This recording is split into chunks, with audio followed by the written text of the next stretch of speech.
There is a document older than every religion on earth, older than the Bible, older than the Vedas, older than the earliest fragments of Egyptian texts that archaeologists can date with confidence. It was pressed into wet clay tablets in a river valley between two rivers in what is now southern Iraq, and it describes something that no official history wants to explain. Not the creation of the world, not a flood, not the wars of gods and men, though it describes all of those things too.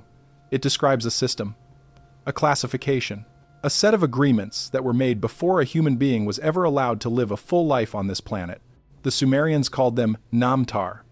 The word means fate, but not fate the way most people use that word today, not the vague sense that things are meant to be.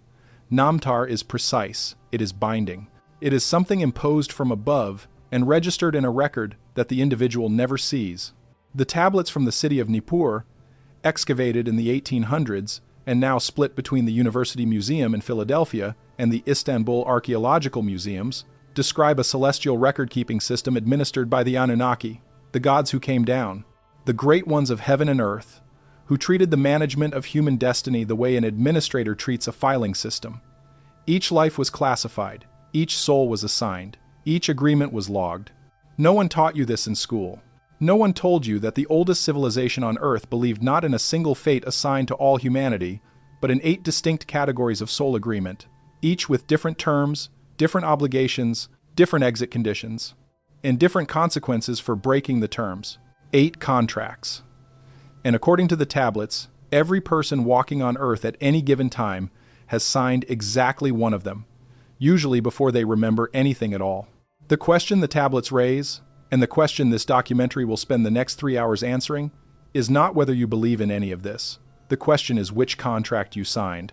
Because once you can identify it, everything in your life that felt random, unfair, or inexplicably weighted against you begins to resolve into something that at least has a shape. And a shape, even a difficult one, is something a human being can work with. The Anunnaki left us 8 templates. The tablets describe them in fragments scattered across dozens of clay pieces, and scholars have largely treated those fragments as mythology. But if you read them not as stories but as a classification system, as a taxonomy of human experience backed by the oldest written records on Earth, something different emerges. Something that should not be as precise as it is, given how old the source material actually is. What follows is the full classification, all 8 contracts, where they come from in the tablet record, what they require of the person who carries them, how to recognize which one you are living out, and what the tablets say about the conditions under which a contract can be altered. You need to understand something about the Sumerian record before we go further. The tablets that form the foundation of this documentary are not recent discoveries. The major excavations at Nippur, Eridu, and Lagash happened between 1850 and 1930. The tablets have been sitting in museum collections for over a century. Scholars have translated them, debated them, cross-referenced them with Akkadian, Babylonian, and Assyrian copies made thousands of years after the originals. What the academic world has not done, at least not in any publication that reaches a general audience, is read the classification framework embedded in those tablets as a single coherent system. That is what this documentary does, not by inventing connections, by following the ones already there, in the clay, in the language, in the structure the Sumerians themselves used to organize the material. The 8 soul contracts are not found in a single tablet. They are distributed across the corpus the way a legal code might be distributed across multiple volumes, each volume covering a different domain of application. The creation accounts in the Atrahasis epic establish the premise. The administrative records of the Anunnaki Council establish the mechanism. The Lamentations, the descent narratives, the wisdom literature, and what scholars call the Sumerian king list establish the 8 categories by describing the lives of people who lived within each one without ever labeling them as contracts, because the Sumerians did not need to. Everyone who could read the tablets already knew what the categories were. We are starting from scratch, which means we start at the beginning, at the moment the first contract was ever written. Quick pause. Something new. For the first time since the 12 codes, there is a second document. It is called the 7 resets. Every time the world was erased, matched against the 8 soul contracts, and the checklist of signs for the 8th reset, 4 are already active. Linked below, QR on screen. Back to the video. The oldest contract in the Sumerian classification is also the most misunderstood. Scholars who encounter references to it in the tablet corpus typically translate the relevant passages as descriptions of divine witness or sacred testimony, ritual functions associated with temple service.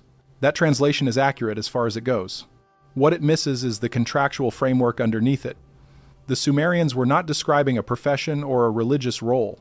They were describing a category of soul with a specific agreement attached to it, an agreement that had been made before incarnation and that manifested in recognizable patterns throughout that soul's earthly life. The tablets from Nippur, particularly the group designated as the Sumerian hymn to Enlil Corpus, describe a class of beings the text calls the Ijigal, which translates roughly as the great eyes, or the ones who see from above. In its cosmological usage, the term refers to divine oversight, but in the administrative sections of the same tablets, the ones that deal with the management of human populations and the assignment of Namtar, the term appears in a different register, applied not to gods but to specific human souls who have been classified as primary observers of their generation. What does a primary observer actually do? The tablets are specific about this in a way that most translations flatten into generality. A witness contract soul is one who is placed in the position of maximum information and minimum intervention. They see everything that is happening around them. They understand it, often with a clarity that the people actually living through the events do not have. But the contract stipulates that their role is to record, to hold, to carry the knowledge forward, not to interfere with outcomes. The Sumerians describe this as the soul positioned at the edge of the assembly, close enough to hear every word, bound by agreement not to vote. If you think that sounds like a painful way to live, the tablets agree with you. The lamentation texts, which modern scholars read as expressions of collective grief over destroyed cities, contain embedded within them a separate current of individual complaint that matches the witness contract description almost exactly. There are passages in the lamentation over the destruction of Sumer and Ur, a tablet that dates to approximately 2004 BCE, that describe a specific type of suffering, not the suffering of loss, which everyone around them shares, but the suffering of having seen the disaster coming and being unable to prevent it. The tablets distinguish between these two types of grief as clearly as a modern psychologist might distinguish between mourning and a different category of pain entirely. The Anunnaki Council, according to the creation accounts in the Atrahasis epic, made a deliberate decision to include witness souls in every major human community.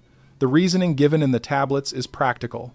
The gods needed an ongoing record of how human civilization was developing, not a divine record kept in the celestial archives, which already existed, but a human-level record, one carried in living memory and transmissible through oral and written tradition. The witness soul was the mechanism for this. They were the Anunnaki's longitudinal study subjects, though the tablets do not use that language. They were the ones placed in positions where they would encounter the full range of human experience, observe it with unusual clarity, and carry that observation forward into whatever came next. The terms of the witness contract, as reconstructed from the tablet fragments, include several specific obligations. The first is continuous presence in communities of significance, meaning the witness soul will always find themselves at the center of major events, not because they sought that position, but because the contract places them there. They do not choose to be in the room where important things happen. They simply are. The second obligation is what the tablets call the burden of knowing, a phrase that appears in multiple Sumerian wisdom texts in contexts that suggest it was a recognized category of experience. The witness soul knows things they did not learn, remembers things from before they could have been present, and understands patterns of events that other people cannot see. The third obligation is perhaps the most difficult. The tablets describe it as the sealing of the hand. The witness is not permitted to act on their knowledge in the ways that would come most naturally to them. They cannot simply stop what they see coming. They cannot always protect the people they care about. The contract limits the channels through which their knowledge can affect the world, confining it primarily to transmission, to speaking, writing, recording, passing along, keeping alive. In exchange for these obligations, the witness contract carries specific provisions. The tablets describe what they call unusual clarity of perception, a phrase that appears in the Sumerian as Namzu, meaning something like wisdom knowing, a state in which the soul perceives the underlying structure of events rather than just their surface appearance. Witness souls, according to this classification, rarely experience the kind of confusion about life's purpose that most human beings carry. They know what they are for, even when that knowledge is painful. They have a quality the tablets describe as deep patience, not the ordinary patience of someone who waits for things to improve, but a structural orientation toward the long arc of time. The tablets also describe specific, recognizable markers that appear in the lives of witness contract souls. They are frequently born into families or communities where they do not quite fit, positioned as an observer from the outside even when they are technically inside. They accumulate knowledge across domains that do not obviously connect, and then late in their lives the connections become visible. They experience what the tablets call repeated interruptions of attachment, meaning relationships, projects, and affiliations that should endure according to ordinary logic are repeatedly severed, not through malice, but through circumstance, as if the contract is preventing them from becoming too embedded in any single node of the human network. The most striking thing about the witness contract description in the tablets is what it says about recognition. According to the classification system, witness souls are identifiable to each other. There is a passage in one of the Nippur administrative texts that describes a specific quality of recognition between witness souls when they meet, a sense of encountering someone who has been in the room for the same events, even across generations. The tablets treat this as a functional feature of the system, not a spiritual gift. If you are a witness, you need to be able to find other witnesses, because the transmission of the record requires network, not just individual memory. How do you know if you carry this contract? The Sumerian classification offers several indicators. You have spent your life watching things unfold that you understood before they happened, without being able to convince anyone to change course. You hold a detailed understanding of your generation's defining failures, not because you studied them academically, but because you were present for them in some way. You feel a persistent responsibility to document, record, or speak about what you have seen, even when no one is asking you to, and even when the act of doing so costs you socially or professionally. You experience a particular type of loneliness that is not about lack of connection, but about the asymmetry of observation. The sense that you see other people more clearly than they see you, and that this asymmetry is structural rather than correctable. The tablets do not promise the witness contract holder that their work will be recognized in their lifetime. They are explicit about this. The record carried by a witness soul may not become useful until several generations after the witness has died. What the tablets offer instead is a different kind of meaning, the meaning of structural necessity. The record must be kept. Someone must keep it. The contract was accepted because someone had to accept it, and the one who accepted it did so with full understanding of the terms. The seventh tablet of the Nippur administrative series, which has not been fully published in any academic edition, contains a phrase that the few scholars who have translated it render as, "The watcher does not mourn what others celebrate." This is the witness contract described in its most compressed form. The witness soul lives at a permanent remove from collective emotional consensus. When everyone around them is celebrating, they see what the celebration is obscuring. When everyone is grieving, they are already processing what comes next. This is not a pathology. It is a function. It is what the contract requires. There is one more element of the witness contract that the tablets address, and it is the one that generates the most interest when people encounter this material for the first time. The tablets describe a mechanism they call the unsealing moment, a point in the life of a witness soul when the constraint on action is partially lifted. This does not happen to all witness souls, and it does not happen on a predictable schedule.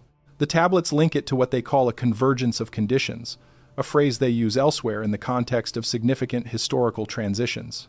The Sumerian understanding of time was cyclical in a very specific way, not circular, where everything repeats identically, but helical, where the same structural patterns return at different levels of intensity and in different configurations.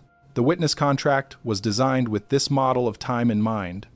The soul in a standard witness incarnation operates under the sealed hand provision, observing and recording but not redirecting. But at certain convergence points, when a cycle is turning and the stakes of what is being decided exceed a threshold, the tablets describe with a term that approximately translates as the weight of an era, the contract becomes flexible. The witness becomes eligible for what the tablets call the second function, the ability to not merely record but to transmit in ways that actually alter the probability of certain outcomes. This is the closest the Sumerian classification comes to what most spiritual traditions call an awakened or activated soul. But it is framed very differently. In the tablet record, this is not enlightenment. It is contract modification. The original terms allowed for it under specific conditions. The witness soul who enters the second function is not transcending their agreement. They are fulfilling an advance clause of it. And the tablets are careful to note that this clause can only be fulfilled by someone who has already completed the primary function, the keeping of the record, the accumulation of witness knowledge across a significant span of time and experience. If any of this maps onto your life, the classification is not asking you to accept it as spiritual truth. The Sumerians were administrators. They built a system. They pressed it into clay so it would survive. The question the system asks is purely functional. Which role were you assigned? Which contract shapes the pattern of your experience? And if it is this one, the witness contract, then the task is not to fight the sealed hand provision. The task is to keep the record until the unsealing conditions are met. The tablets do not say when that is. They say 4 signs have already appeared. They say the checklist for the 8th reset, the one we are currently approaching, shows convergence of conditions unlike anything in the previous 7 cycles. A witness soul reading this material at this particular moment in history should pay attention to that. Not because it promises relief, because it describes the mechanism, and understanding the mechanism is what the contract has always asked of you. The Akkadian copies of the witness contract passages, which were made sometime in the 2nd millennium BCE, add a detail that the original Sumerian versions only imply. The Akkadian scribes, working in a tradition that had inherited the Sumerian cosmological framework but adapted it to their own administrative culture, added explicit commentary to several of the tablet sections. In the commentary on the witness contract, they note that the Ijigal, the witness soul, will often experience their life as one of proximity to power without possession of it. They will be in proximity to rulers, to decision-makers, to the holders of institutional authority, without ever being those things themselves. This is not accidental. The tablets treat it as another functional feature of the contract. A witness embedded in power structures can observe them from the inside without being corrupted by the incentives that corruption requires. Distance within proximity, the Akkadian commentators call it. Close enough to see, far enough to remain uncaptured. This creates a very specific social profile for witness contract souls that appears repeatedly in historical records once you know what to look for. Not the powerful, not the powerless, the adjacent. The advisor who is never the king. The scholar who is never the priest. The artist whose work shapes the era without the artist ever achieving what the era would call success. The person who, looking back at their life, can draw a map of every significant event they were present for, every influential person they stood near, and trace the thread of observation and documentation that runs through it all, without any of it ever culminating in the kind of public recognition that other roles in the human network receive. The tablets do not offer this as consolation. They offer it as description. The contract is what it is. The question for anyone who recognizes this pattern is not why their life unfolded this way. The question is what they have been witnessing, and whether the record they carry is complete enough to serve its function in the transition that the checklist says is now underway. That is the first contract. The second is nothing like it. Before we move to the second classification, it is worth dwelling for a moment on the broader framework the Sumerians used to organize all 8 contracts together. The tablets describe what they call the Great Tablet of Destinies, an actual physical object in the Anunnaki cosmology, a lapis lazuli tablet held by Enlil in the city of Nippur, on which the Namtar of all living beings were inscribed. This is not metaphor in the Sumerian context. The Sumerians did not make strong distinctions between symbolic and literal truth. The Great Tablet was a real document in their understanding, a complete registry of every soul contract currently active on Earth. What is remarkable about the way the tablets describe this registry is the specificity of the classification system embedded in it. 8 categories, not 7, not 9, not an open-ended spectrum, 8. The Sumerians assigned cosmic significance to this number, and not arbitrarily. 8, in their numerological framework, was associated with the goddess Inanna, with cyclical completeness, and with the process of transformation that occurs at the boundary between one cycle and the next. The choice of 8 contracts was not administrative convenience. It was a deliberate encoding of the idea that human soul experience, in all its apparent variety, maps onto 8 structural functions that the cosmic system requires, and that at any given moment in history, souls carrying each of those 8 functions are present in the population in specific proportions. The proportions, according to the tablets, are not equal. The distribution follows a pattern the Sumerians described in terms of the natural world, the way a forest contains more trees than animals, more small creatures than large ones, more organisms operating below visible thresholds than above them. Most humans in any given population carry the lower numbered contracts, the ones associated with direct earthly engagement. Fewer carry the higher numbered ones, the ones associated with specialized cosmological functions. The witness contract, the first in the classification, is actually relatively common. What changes as the classification numbers increase is not rarity exactly, but the specificity and difficulty of the functional requirement. With that framework in place, The second contract. The second contract in the Sumerian classification system is the one the tablets describe with the most concrete, practical language. Where the witness contract is described in terms of observation and recording, the builder contract is described in terms of material. In terms of weight and structure, and the stubborn resistance of physical things to the human will to organize them, the Sumerians called the souls who carry this contract the Dum-Nam, which translates approximately as the ones who make fate solid, and the translation captures something important about how the classification system understands them. Where the witness makes the record, the builder makes the thing. The Atrahasis epic, which most readers know for its flood narrative, contains an earlier section that Assyriology has tended to underemphasize. It describes the period before the Great Flood, when the Anunnaki were still actively managing human civilization in a direct and visible way. In that period, the tablets say, the Anunnaki identified a specific problem with the human populations they had created. Humans were learning, remembering, passing knowledge forward, but knowledge without structure had a tendency to dissolve. A generation would accumulate wisdom, suffer a catastrophe, and the next generation would begin again nearly from nothing. The Anunnaki, according to the tablets, addressed this problem by introducing a specific class of soul contract, a category of beings whose function was not to hold knowledge and memory, but to embed it in material reality, in architecture, in agricultural systems, in water management infrastructure, in the physical arrangement of cities. The builder contract, in this framing, is not about construction in the ordinary sense. It is about the materialization of ideas that would otherwise remain fragile. The Dum-Nam soul takes what the witness has observed and the teacher has articulated and embeds it in something that can outlast the individual human beings who understood it. The temples at Uruk were not just religious buildings.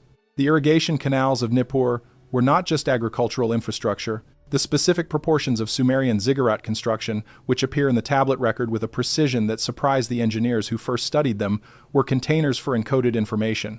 The builder contract soul was the one who built those containers, not knowing in most cases what exactly was being preserved, only knowing that the work had to be done correctly and that the correctness was non-negotiable. This last point appears repeatedly in the tablet descriptions of the builder contract. The Dum-Nam soul experiences a powerful and often socially difficult relationship with precision. The tablets describe it as a form of knowing that resides in the hands, a sense that the work must be done to a specific standard that the builder carries internally and cannot always articulate to the people around them. This internal standard is not perfectionism in the modern psychological sense, though it often gets mistaken for that. It is functional accuracy. The builder soul is not chasing an ideal. They are matching a template.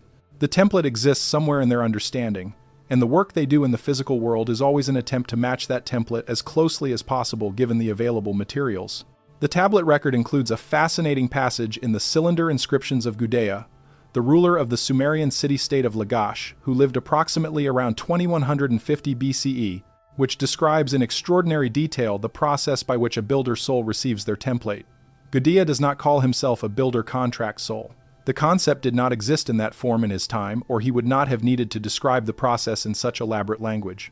But what he describes matches the contract description in the earlier tablets almost point for point.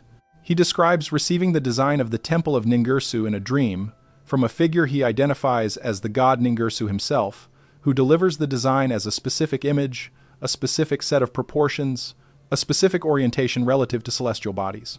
Gudea then spends years working to render that received design in physical material, facing every obstacle that physical construction can present, and experiencing each successful solution not as a personal achievement but as a matching, as the satisfaction of bringing the material world into alignment with the template he was given. That experience, the template and the matching, is the defining phenomenology of the builder contract. The tablets are specific about this. The Dum-Nam soul does not invent, they receive and render. The distinction matters because it explains something that observers of builder contract souls often find puzzling: the way these individuals can be simultaneously extremely capable and extremely humble about their own role. A builder contract soul who has built something extraordinary will frequently resist taking personal credit for it.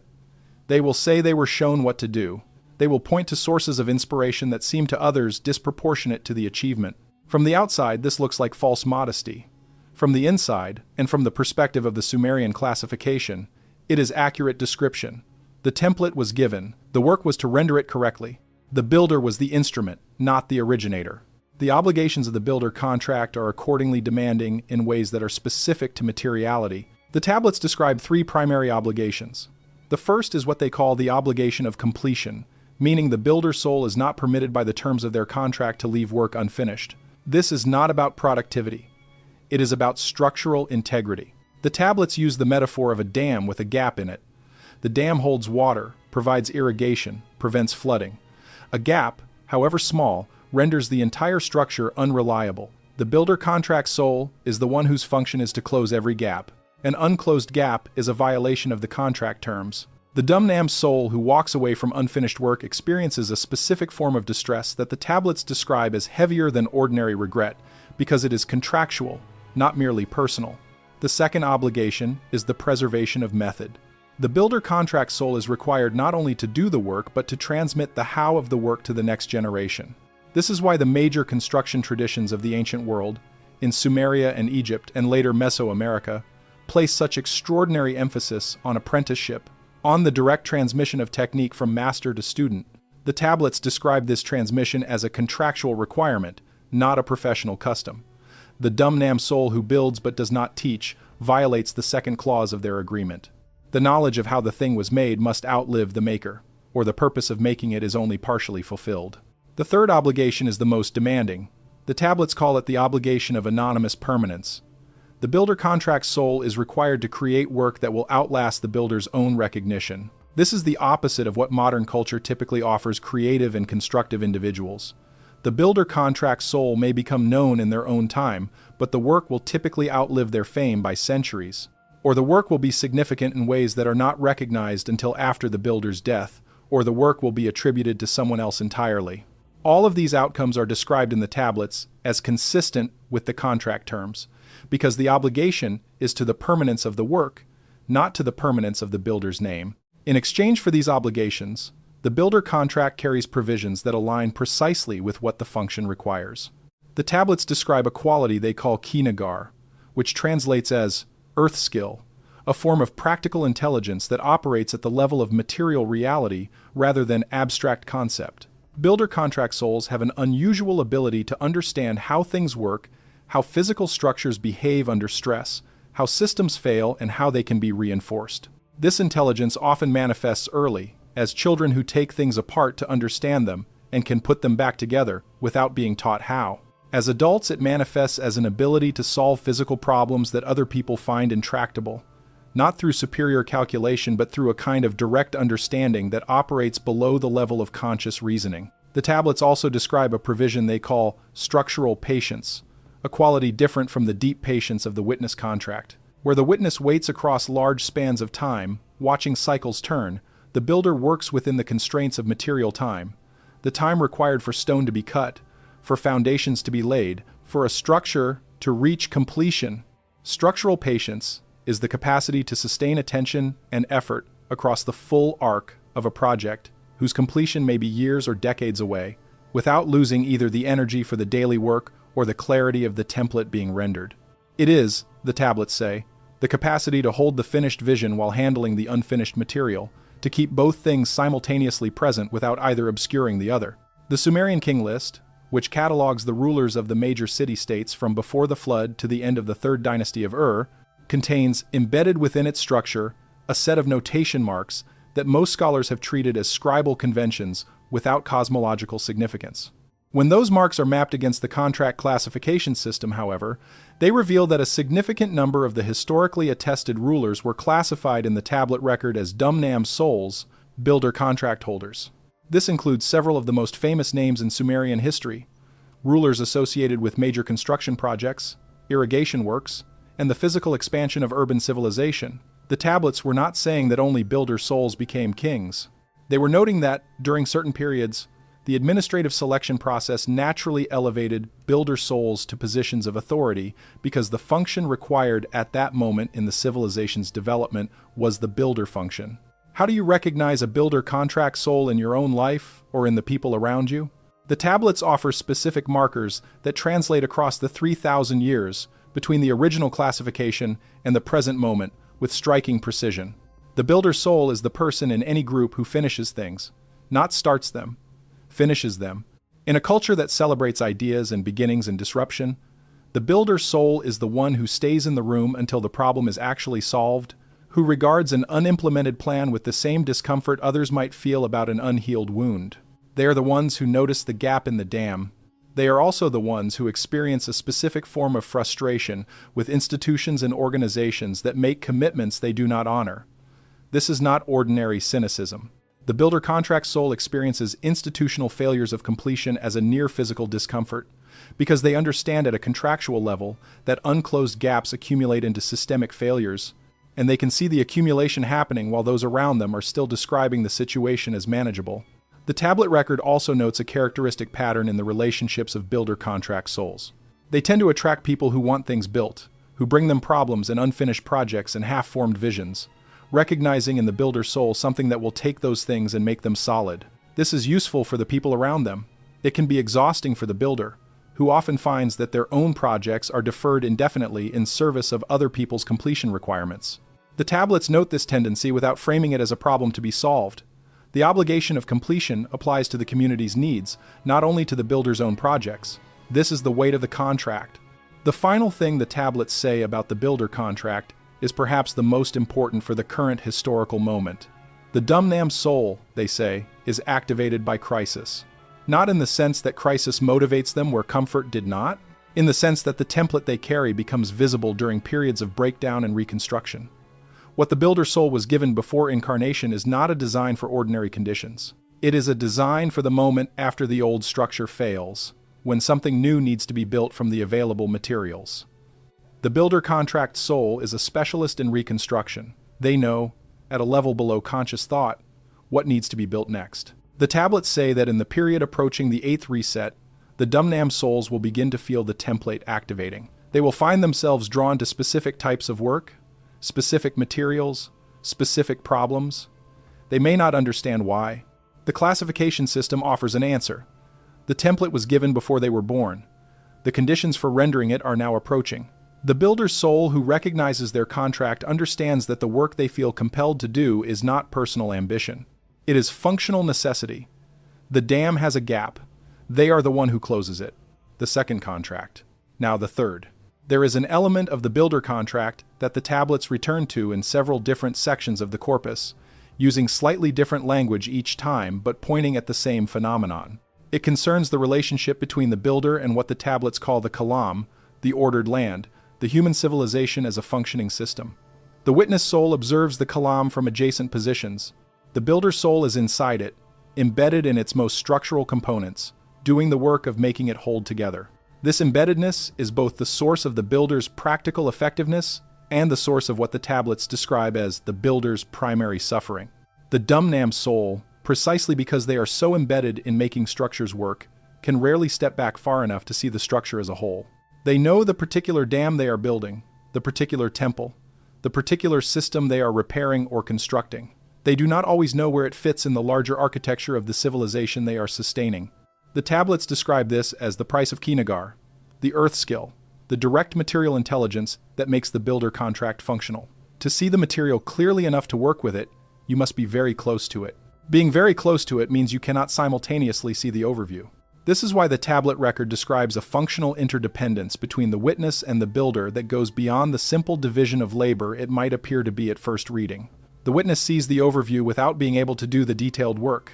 The builder does the detailed work without being able to see the overview.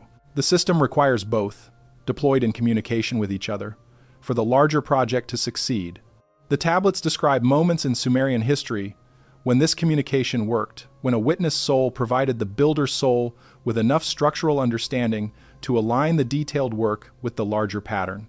They also describe, in the lamentation texts, the consequences when this communication failed, when builders built the wrong things, defended the wrong structures, poured their contractual obligation of completion into systems that should have been allowed to fail. The classification system is not romantic about any of this. It describes a functional architecture with real costs and real failure modes. Understanding your contract is not a guarantee of perfect outcomes. It is information. It tells you what function you are here to serve, where the contract supports you, and where it creates friction. For the builder soul, the friction is greatest at exactly the point where the big picture matters most. Knowing that is the first step toward finding the witness soul who can provide what the builder contract does not include.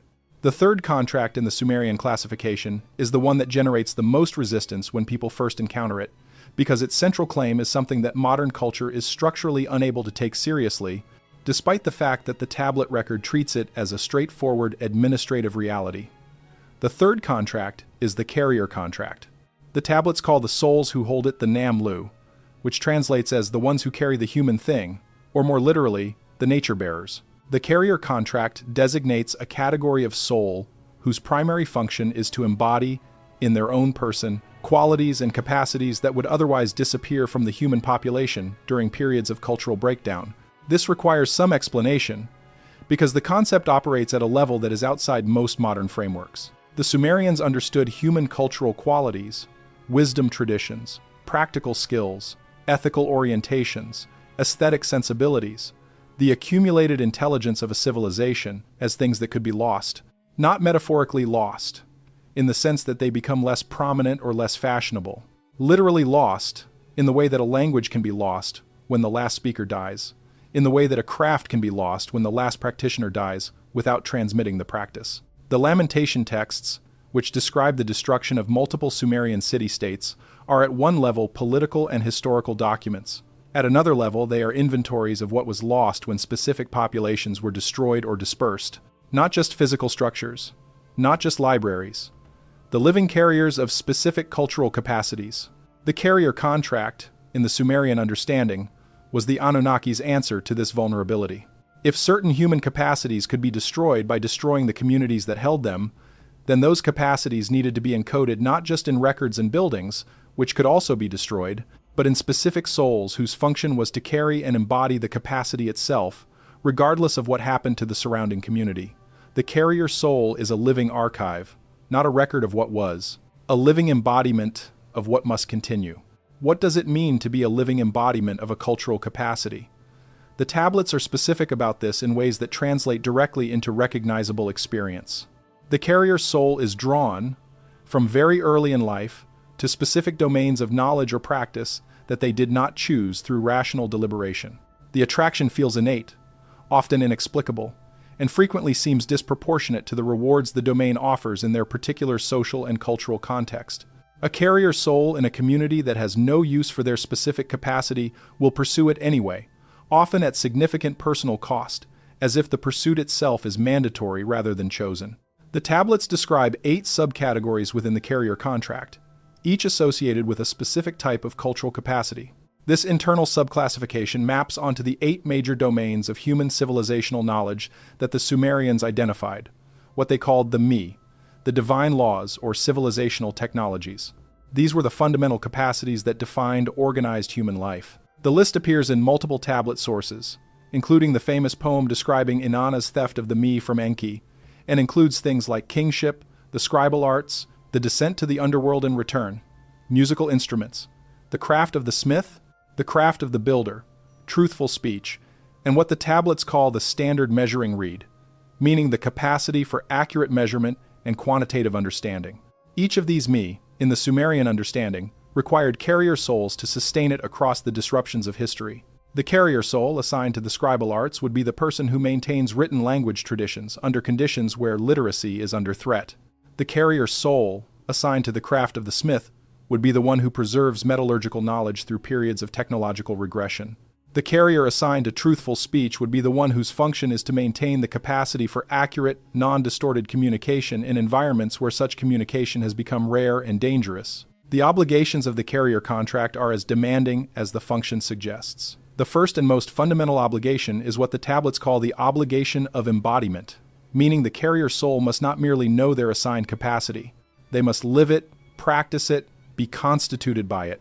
A carrier of the scribal arts who stops writing violates their contract. A carrier of the musical tradition who stops making music violates theirs. The knowledge must remain active, practiced, embodied, or it begins to lose the living quality that makes it transmissible to the next generation. Records can carry dead knowledge. The carrier soul must carry living knowledge. The distinction, in the Sumerian understanding, is not subtle. Dead knowledge tells you what someone once knew. Living knowledge enables you to know it yourself. The second obligation is what the tablets call the obligation of incompromise. This is the most socially difficult aspect of the carrier contract. and the tablets acknowledge this explicitly. The carrier soul is not permitted to modify their assigned capacity to suit the preferences of the surrounding culture. They must maintain it in its most precise form, even when that form is unpopular, unfashionable, or actively persecuted. The scribal arts carrier does not simplify the language, because the community around them has lost patience with complexity. The carrier of accurate measurement does not adjust their standards to match the inflated or deflated numbers that the political economy of their time prefers. The capacity must be kept precise. Precision is what makes it actually functional when it is needed again. This obligation creates a specific kind of social experience for carrier contract souls that the tablets describe in considerable detail. They are frequently at odds with prevailing standards. They are the people who insist on doing things a specific way when everyone around them has agreed to accept a lower standard. They are regarded as rigid, as unnecessarily difficult, as clinging to traditions that are no longer relevant. In ordinary historical periods, this experience can make the carrier soul feel isolated and out of place. In the periods the tablets identify as civilizational thresholds, the periods of breakdown and reconstruction where the quality of the capacity that was preserved becomes the determining factor in what the next civilization can build, the carrier soul's insistence on precision is suddenly understood as what it always was: structural necessity. The dam closed before the flood. The third obligation is transmission. Like the builder who must teach their method, the carrier must pass the living knowledge to at least one other person before their incarnation ends. The tablets are emphatic about this. A carrier soul who dies without transmitting is not a tragedy in the ordinary sense. It is a functional failure of the contract, one that has civilizational consequences. This is why carrier souls frequently experience a powerful urgency around finding students, apprentices, or successors, an urgency that seems out of proportion to the ordinary social importance of what they are transmitting. The urgency is contractual. The stakes, in the Sumerian framework, are real. What the carrier contract provides in exchange for these obligations is a quality the tablets describe as Anamgal, great name of the sky, a phrase that in context means something like cosmic authorization. The carrier soul operates with an internal authority that does not require external validation. They know what the standard is. They know whether their work meets it. They do not require other people to confirm the value of what they are doing, because the value was established before they were born and is built into the contract itself. This internal authority can look like arrogance from the outside. From the inside, it is simply the functional state that the carrier contract requires. You cannot maintain a precise standard under social pressure if you need social approval to tell you the standard is worth maintaining. The tablets also describe a specific form of recognition between carrier souls from different domains. In the Sumerian understanding, the full set of 8 me requires all 8 carrier subcategories to be present and functional in a community for that community to sustain genuine civilizational capacity. When a carrier of one domain encounters a carrier of another, the tablets describe a specific recognition, not the same contract recognition that witnesses experience with other witnesses, but a cross-domain recognition, the sense of meeting someone who is carrying a weight similar in character to your own, even if the specific weight is different. This cross-domain recognition was, in the Sumerian administrative framework, one of the mechanisms by which carrier souls found each other and formed the networks of transmission necessary to keep all 8 me alive simultaneously. The tablet record includes a specific passage in the myth of Inanna's descent to the underworld that has been read primarily as a mythological narrative about death and rebirth, about the cyclical nature of fertility, about the goddess's confrontation with mortality. All of these readings are valid and well supported by the text, but the descent narrative also contains within it a detailed account of what happens when carrier souls are removed from a civilization. When Inanna descends through the 7 gates, she removes at each gate one of the divine attributes she was wearing, items that the text identifies with specific me. By the time she reaches the underworld, she is stripped of everything, and the text is explicit about what happens on earth while she is below. The herds do not mate, the fields do not grow, the young men do not pursue the young women. Every domain of civilizational life associated with the me she carried begins to fail. This is not a nature myth about winter. The tablets that surround the descent narrative in the Nippur corpus make clear that this is a description of what happens when carrier souls are unavailable. Not dead, exactly. Unavailable. The capacity they carry becomes inaccessible to the rest of the population. The living thread breaks, and what breaks is not abstract. It is the specific quality of understanding, the specific form of practice, the specific standard of precision that the carrier was maintaining. When it goes completely. and the community that loses it has no way of knowing what it lost, because the loss includes the capacity to recognize what is missing. The tablets describe the restoration of these capacities when Inanna returns from the underworld not as a matter of policy or choice or cultural preference. It is described as a reactivation. She comes back with the me, the capacities that were encoded in the divine attributes she reclaims at each gate, and as she reclaims them, the corresponding domains of earthly life begin to function again. The herds mate, the fields grow, the young men pursue the young women. The living knowledge returns because the living carrier returns. For anyone who holds a carrier contract, this narrative is not mythology. It is a description of the mechanism. The tablet record is saying that what you carry is not replaceable by documentation alone. The books can record what was known. Only you can maintain what must be known as a living practice. The distinction is the entire reason your contract exists. How do you recognize a carrier contract? The markers the tablets offer are specific. The carrier soul has had, since childhood, at least one domain of knowledge or practice that felt not like a choice but like a fact about themselves, something they were before they decided to be it. The domain they carry may be socially valued in their time and place, or it may be peripheral or regarded as obsolete. It does not matter. The contractual obligation does not track cultural fashion. It tracks functional necessity. The carrier soul also experiences a specific kind of loss when they encounter someone who practices their domain at a degraded standard and calls it the same thing. The scribal arts carrier who watches accurate language replaced by lazy approximation does not feel ordinary aesthetic displeasure. They feel a specific anguish that the tablets describe as the sound of a crack in the wall, the structural early warning of collapse that most people around them cannot yet hear. This is contractual sensitivity, not personal taste. The carrier can feel the degradation because the precision of the standard is literally part of what they are carrying in themselves.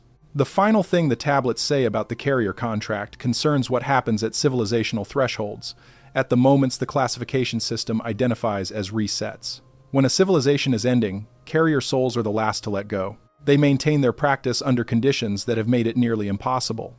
They teach when there is no one left who wants to learn.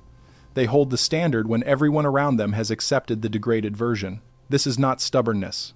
This is the final clause of the contract in operation. The capacity must survive the reset if it is to be available for the reconstruction.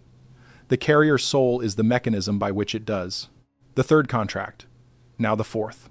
The relationship between the first three contracts and what follows them is one of increasing specificity of function.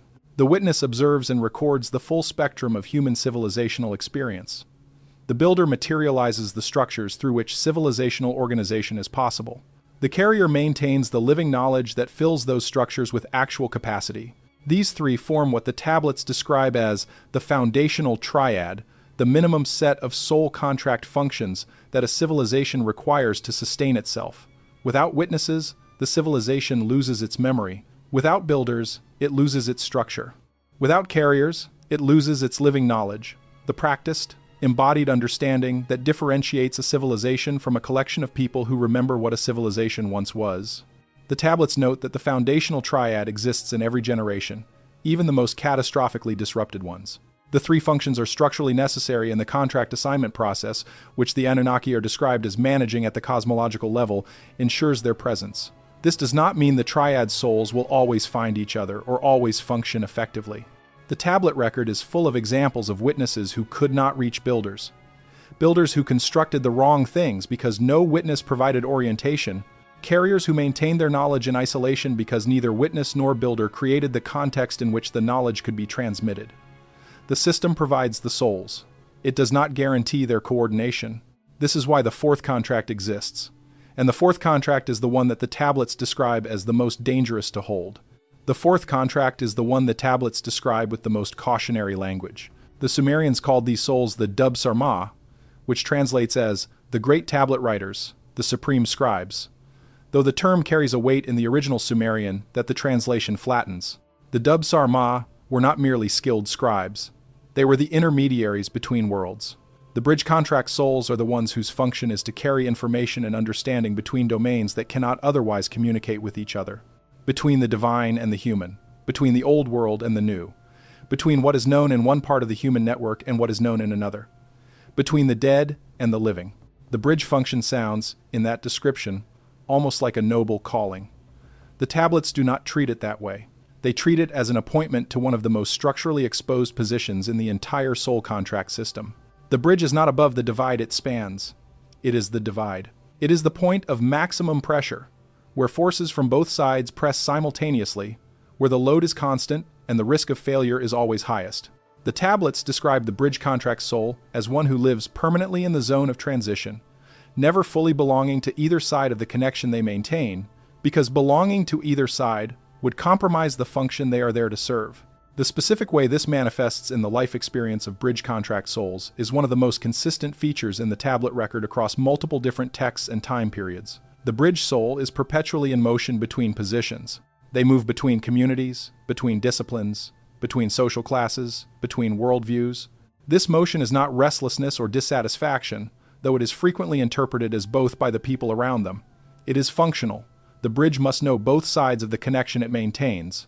A bridge that knows only one side is a ledge, not a crossing. The contractual requirement for the Dub Sarma soul is that they develop genuine fluency in multiple domains that do not naturally communicate, and that they spend their lives moving between those domains, translating, transmitting, connecting. The Sumerian wisdom literature contains a figure type that appears across multiple narratives. The traveling scholar, the wandering sage, the person who arrives from somewhere else and knows things the local community does not. Modern readers tend to interpret these figures through the lens of the hero's journey, as lone individuals whose outsider status gives them special insight. The tablets treat them differently. In the administrative framework of the soul contract system, the traveling scholar is a bridge contract soul in operation. They are not wandering because they are seeking. They are in motion because motion is the function. The knowledge they carry from one community to another, the connections they make between things that were previously separate, the translations they perform between incompatible frameworks, this is the work the contract assigns them. The obligations of the bridge contract are as specific as the other contracts, but they operate in a different mode. The first obligation is what the tablets call the obligation of genuine comprehension. Unlike the carrier who must maintain a specific capacity at a precise standard, the bridge soul must genuinely understand multiple domains at a level of depth sufficient to actually translate between them. Not surface familiarity. Not the appearance of cross-domain knowledge. Actual comprehension, the kind that allows the bridge soul to identify what in domain A corresponds to what in domain B, to find the genuine equivalences and the genuine differences, to translate without losing the essential content. This obligation is more demanding than it might initially appear. Genuine comprehension of multiple incompatible frameworks requires the bridge soul to hold genuine contradictions simultaneously, to carry understanding that in one framework points to one conclusion and in another points to an opposite one, without collapsing the tension prematurely by privileging one framework over the other. The tablets describe this as one of the primary sources of the bridge contract's difficulty.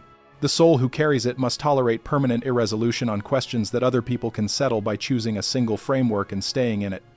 The bridge soul cannot choose. The function requires the tension. The second obligation is faithful transmission.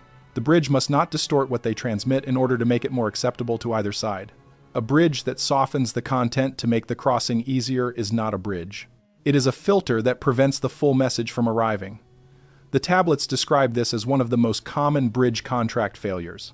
The Dub Sarma soul who encounters the resistance of both sides, who finds that what they bring from one domain is unwelcome on the other side, and who begins to moderate their transmissions to reduce the friction, is violating the second clause of their contract.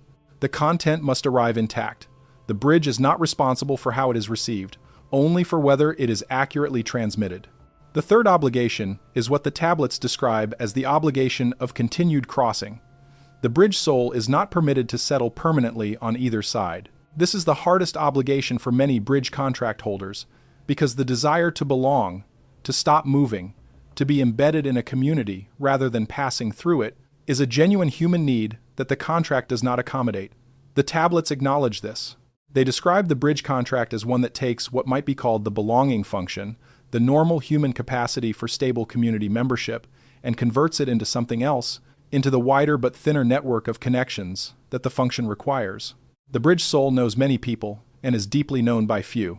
They are welcome in many communities and fully accepted by none. This is the structural cost of the function. In exchange for these obligations, the bridge contract carries what the tablets call the gift of translation, a quality of mind that naturally finds correspondences between apparently incompatible systems. Bridge contract souls are the people who look at two things that everyone else sees as unrelated and immediately grasp the connection. They read a text from one tradition and instantly recognize the same idea expressed differently in a tradition that has no historical contact with the first. They hear a description of a problem in one domain and know exactly which solution from another domain applies. This is not learned intelligence.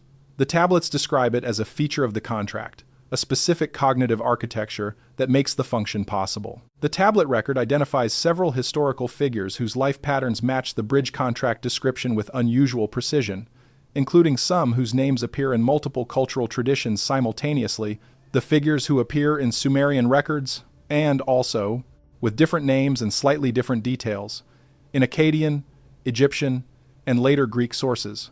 The tablets do not treat these multi-traditional appearances as evidence of borrowing or historical confusion.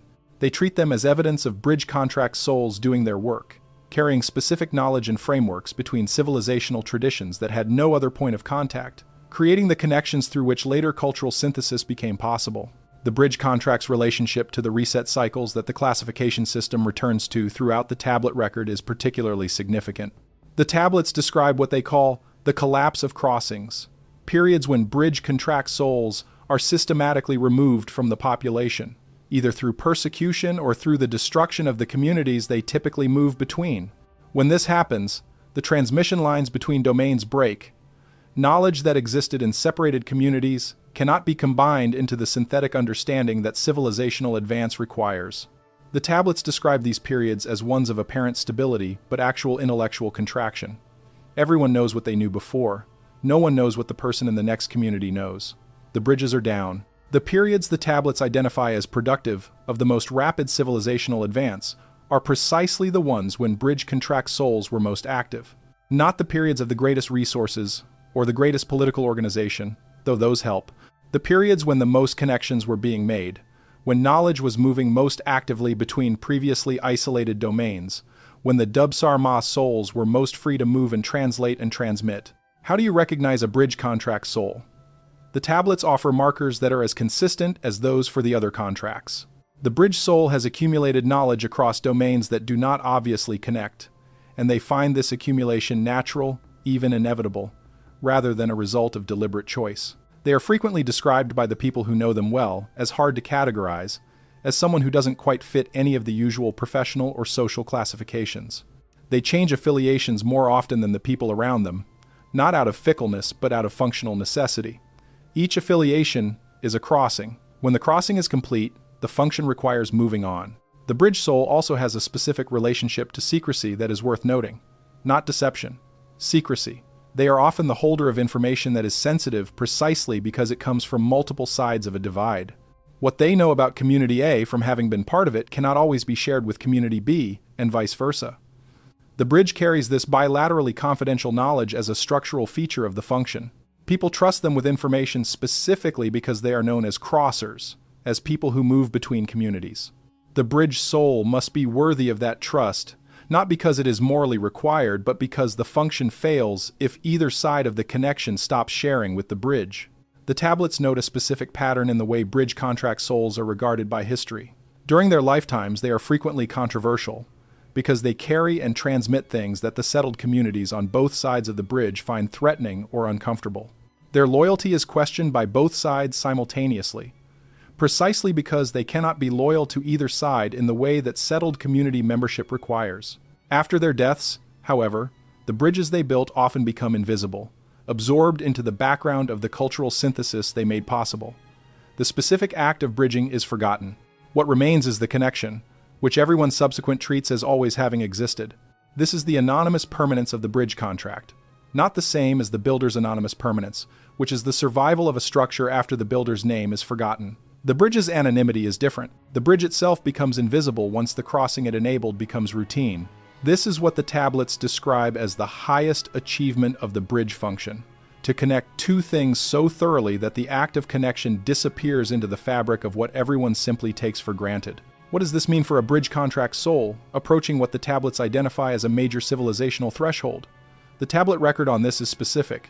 The periods of greatest reset are also the periods of greatest disconnection. The lines break first. The bridges go down before the buildings do.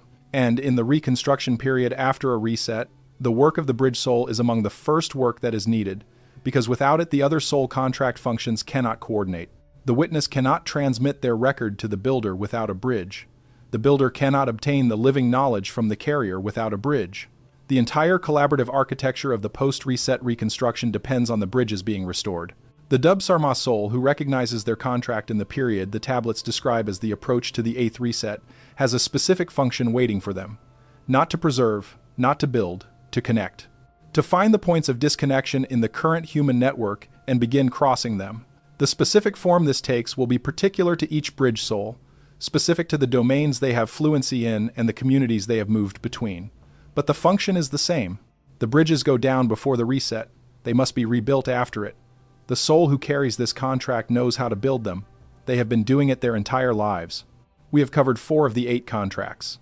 We are standing at what the tablets call the midpoint of the classification, the place in the system where the first 4 foundational functions give way to the 4 specialized functions that the tablets treat with notably different language. Before we enter that second half, it is worth pausing to understand why the classification is structured this way, why the Sumerians divided the 8 contracts into 2 groups of 4, rather than presenting them as a single continuous spectrum. The tablets explain this explicitly in the administrative sections of the Nippur corpus. The first 4 contracts, the witness, the builder, the carrier, and the bridge, are described as the contracts of kalam sustaining, of civilization maintaining. They are the functional roles that keep an existing human civilization alive and coherent. Every healthy civilization, in the Sumerian administrative model, contains an adequate proportion of souls carrying each of these 4 contracts, and the health of the civilization at any given moment can be roughly assessed by evaluating how well each of these 4 functions is being performed. A civilization with abundant witnesses but no builders knows what is happening but cannot respond effectively. A civilization with abundant builders but no carriers constructs impressive structures that lack the living knowledge to fill them. A civilization with abundant carriers but no bridges fragments into isolated pockets of preserved knowledge that cannot combine into anything larger. The second 4 contracts operate at a different register. They are described in the tablets as the contracts of kalam transformation, of civilization changing, where the first 4 sustain what is, the last 4 alter what is possible. They introduce into the human system capacities that do not originate within the current civilizational framework but come from outside it, from the deeper structure of the cosmic system, from the accumulated wisdom of previous cycles, from the interface between ordinary human experience and whatever the tablets are pointing at when they describe the Anunnaki not as simple external rulers but as the architects of the soul contract system itself. This distinction between maintenance and transformation is one of the most important features of the Sumerian classification, and it is the feature most easily lost in a simplified reading. The temptation is to treat the 8 contracts as a hierarchy, with the higher numbered ones being somehow superior or more spiritually advanced than the lower numbered ones. The tablets explicitly reject this interpretation. The witness who keeps the record for 3 generations and dies unrecognized has fulfilled a function as essential as the most dramatic transformative act of any soul in the higher classifications. The builder who closes the gap in the dam prevents a catastrophe that the entire civilization depends on preventing. There is no hierarchy of importance in the contract system. There is only the architecture of what the system requires. What the second group of 4 contracts adds to the system is not superiority. It is a different type of function, one that becomes particularly critical at civilizational thresholds. The maintenance functions, as essential as they are by definition calibrated to sustaining existing patterns. At moments when the existing pattern needs to fundamentally change, when a reset is occurring or has occurred, when the structures that were worth maintaining have been destroyed and something genuinely new needs to emerge, the maintenance functions are not sufficient. The transformation contracts are designed precisely for these moments. This is why the tablet record consistently associates the second group of 4 contracts with the reset cycles.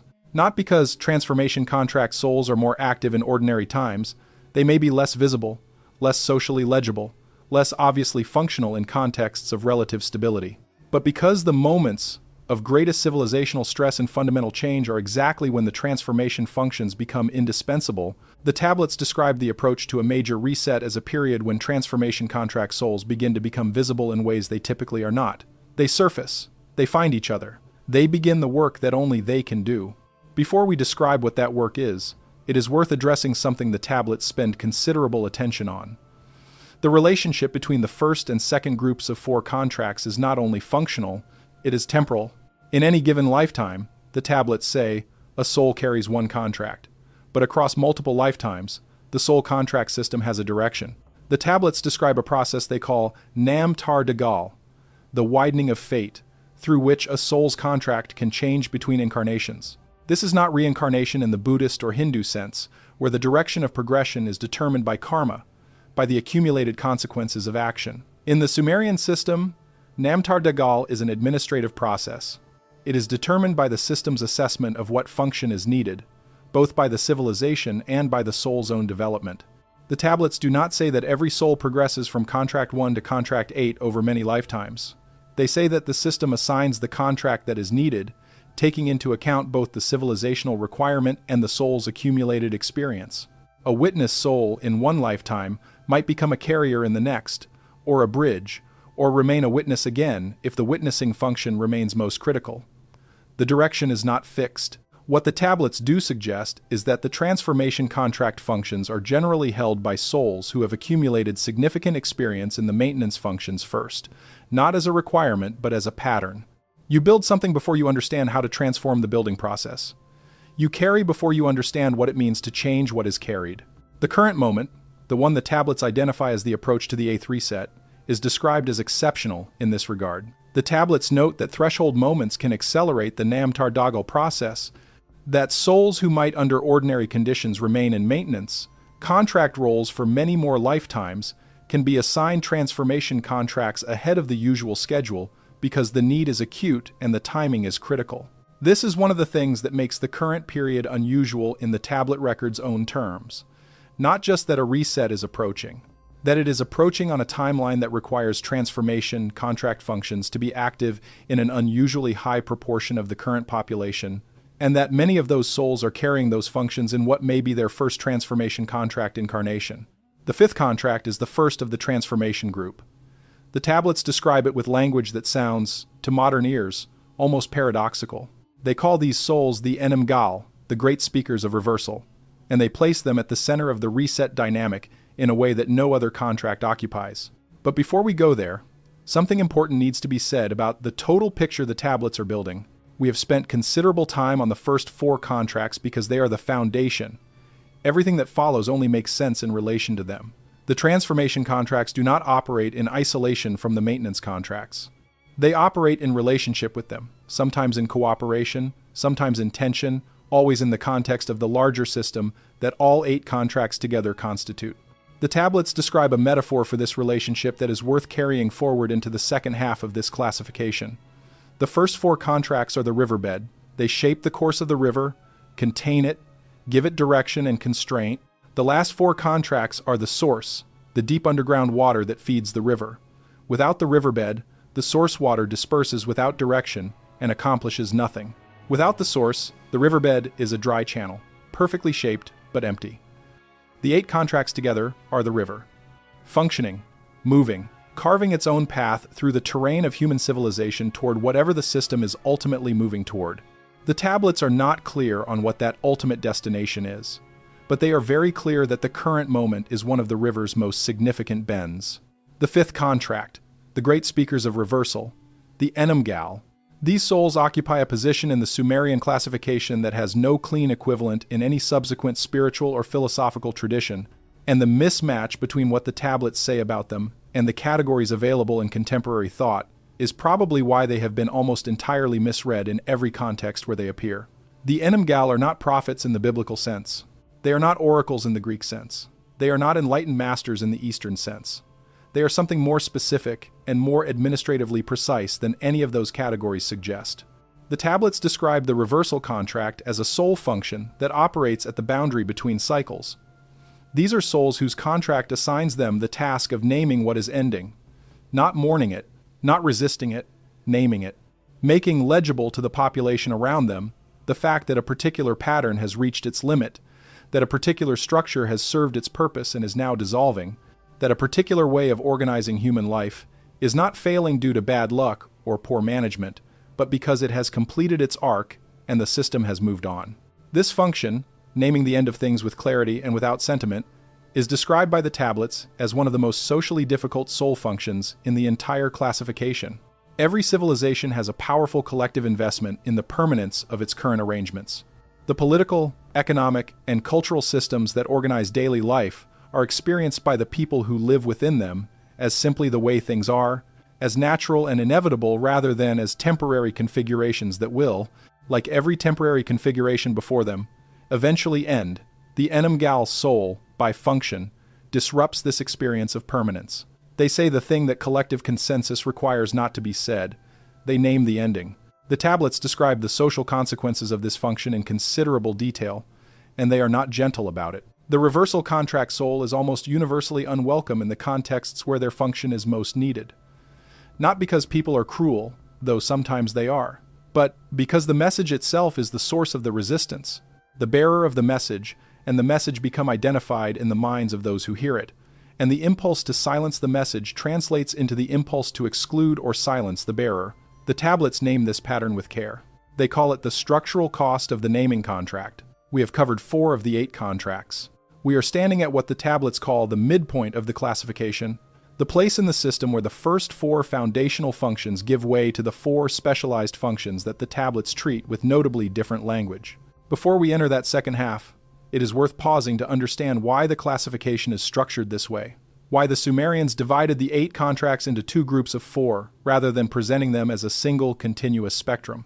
The tablets explain this explicitly in the administrative sections of the Nippur corpus. The first 4 contracts, the witness, the builder, the carrier, and the bridge, are described as the contracts of kalam sustaining, of civilization maintaining. They are the functional roles that keep an existing human civilization alive and coherent. Every healthy civilization, in the Sumerian administrative model, contains an adequate proportion of souls carrying each of these 4 contracts, and the health of the civilization at any given moment can be roughly assessed by evaluating how well each of these 4 functions is being performed. A civilization with abundant witnesses but no builders knows what is happening but cannot respond effectively. A civilization with abundant builders but no carriers constructs impressive structures that lack the living knowledge to fill them. A civilization with abundant carriers but no bridges fragments into isolated pockets of preserved knowledge that cannot combine into anything larger. The second 4 contracts operate at a different register.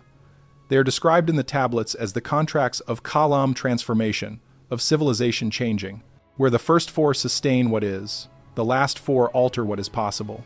They introduce into the human system capacities that do not originate within the current civilizational framework but come from outside it, from the deeper structure of the cosmic system, from the accumulated wisdom of previous cycles, from the interface between ordinary human experience and whatever the tablets are pointing at when they describe the Anunnaki not as simple external rulers, but as the architects of the soul contract system itself. This distinction between maintenance and transformation is one of the most important features of the Sumerian classification, and it is the feature most easily lost in a simplified reading. The temptation is to treat the 8 contracts as a hierarchy, with the higher-numbered ones being somehow superior or more spiritually advanced than the lower-numbered ones. The tablets explicitly reject this interpretation. The witness who keeps the record for 3 generations and dies unrecognized has fulfilled a function as essential as the most dramatic, transformative act of any soul in the higher classifications. The builder who closes the gap in the dam prevents a catastrophe that the entire civilization depends on preventing. There is no hierarchy of importance in the contract system. There is only the architecture of what the system requires. What the second group of 4 contracts adds to the system is not superiority. It is a different type of function, one that becomes particularly critical at civilizational thresholds. The maintenance functions, as essential as they are by definition calibrated to sustaining existing patterns.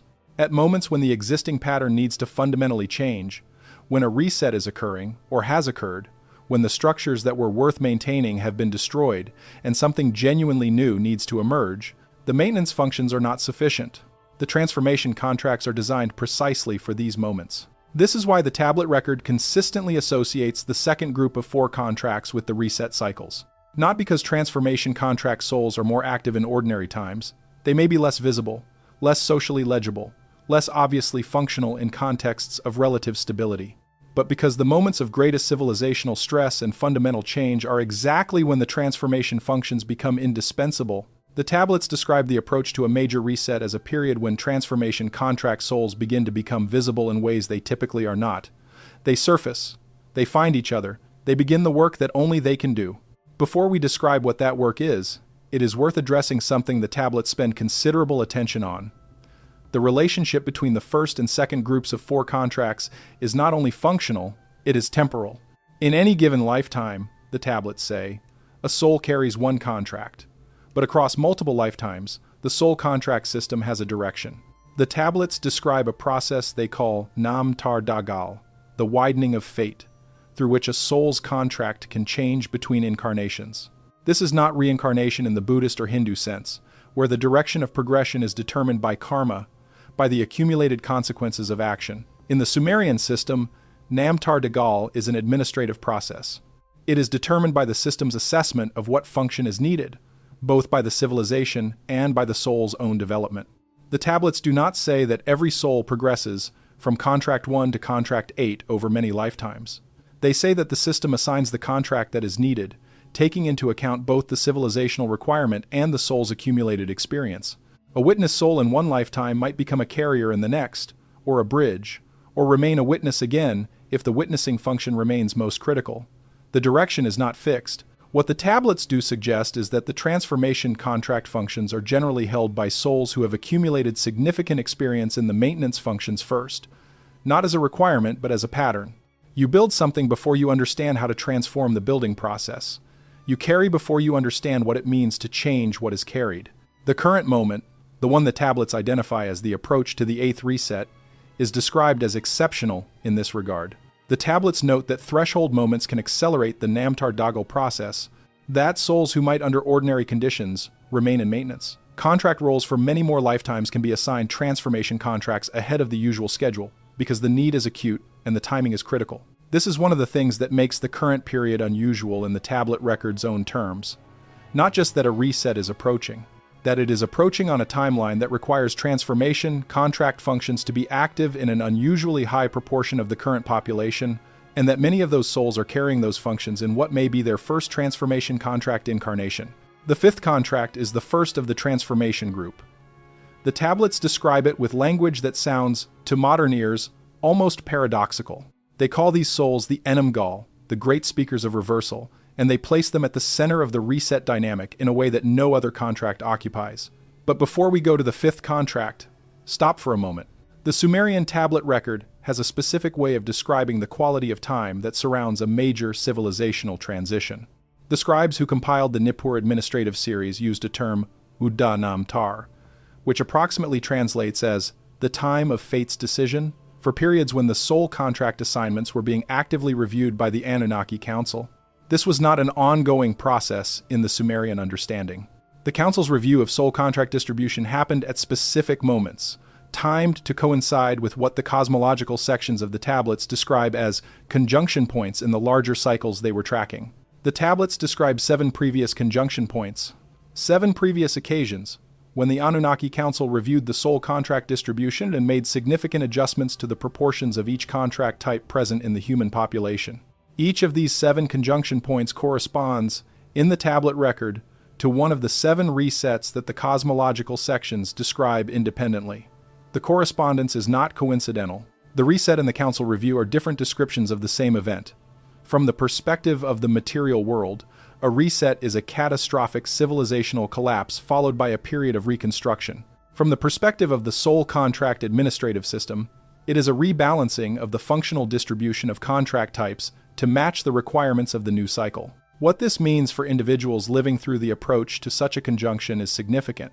The tablets say that in the generation immediately preceding a major reset, souls who have been in maintenance contract roles for many previous lifetimes begin to experience what they describe as contractual agitation, a growing sense that the role they have been filling is no longer sufficient, that something more is required of them, that the function they have been serving needs to give way to something else. This is not the ordinary experience of personal growth or life transition. The tablets describe it as a systemic signal, the administrative apparatus of the soul contract system beginning to prepare for the review that accompanies a conjunction. For someone reading this material, at this particular moment in history, the question the tablets are asking is not whether you believe in Sumerian cosmology. The question is whether you recognize the experience they are describing. The witness who feels their witnessing is no longer enough. The builder who feels they are being called to dismantle rather than construct. The carrier, who feels the living knowledge they have been maintaining, is ready to transform into something new. The bridge, who feels the connections they have been making, are pointing toward a synthesis that exceeds any previous crossing. These experiences, in the Sumerian administrative framework, are contractual signals. They are the system preparing for what comes next. The transformation contracts are the what comes next. And the first of them, the reversal contract, the contract of the Enumgal, is the one that the tablets consistently associate with the moment the transition becomes visible and undeniable. Before we go there is one more thing the tablet record says about the relationship between the 8 contracts that should inform how we read everything that follows. The tablets describe what they call the Danjibi, the altogether or the reunion, a condition that occurs at the peak intensity of a reset cycle when souls from all 8 contract types are simultaneously active and in communication. The Dangibai is described as the rarest condition in the soul contract system, rarer even than the activation of transformation contract souls, because it requires not just the presence of all 8 contract types, but their mutual recognition and active coordination. The tablets say the Danjibi has occurred only 3 times in the previous 7 resets. It is described as a state of extraordinary productive intensity, a period when civilizational transformation occurs not gradually but in a compressed burst, when things that might have taken centuries of gradual development are accomplished in decades or years, because all 8 functional types are operating simultaneously in their highest register and in genuine coordination with each other. The administrative sections of the Nippur corpus that describe the Danjibi use language that the translators who have worked with these passages tend to find theologically uncomfortable because it sounds, in the Sumerian, like a description of something that is genuinely unprecedented. The tablets seem to be saying that the 8th reset, the one the checklist of signs indicates is now approaching, is expected to produce a Danjibi of a different character than the previous 3 instances. Not just all 8 contracts active and coordinated. Something that happens when all 8 contracts have completed enough cycles of experience that the coordination itself generates a new capacity that the system has never produced before. The tablets do not name this new capacity. They describe it in terms of the effect it will have. The effect they describe is the end of the reset cycle itself. This is the furthest the tablets reach. This is the edge of what the clay record contains. And it is the context within which the 4 transformation contracts need to be understood, not as an ending. As a completion, the work of the 8 contracts across all 7 previous resets has been building toward a specific threshold. The 8th reset, if the classification system is accurate, is where that threshold is crossed. With that context in place, the 5th contract. The Sumerian king list, which covers the reigns of rulers from the mythological period before the first flood through the historical 3rd dynasty of Ur, contains a structural anomaly that has puzzled scholars since it was first fully assembled from multiple tablet fragments in the early 20th century. The list records reigns of extraordinary length for the pre-flood period, rulers who are said to have reigned for tens of thousands of years.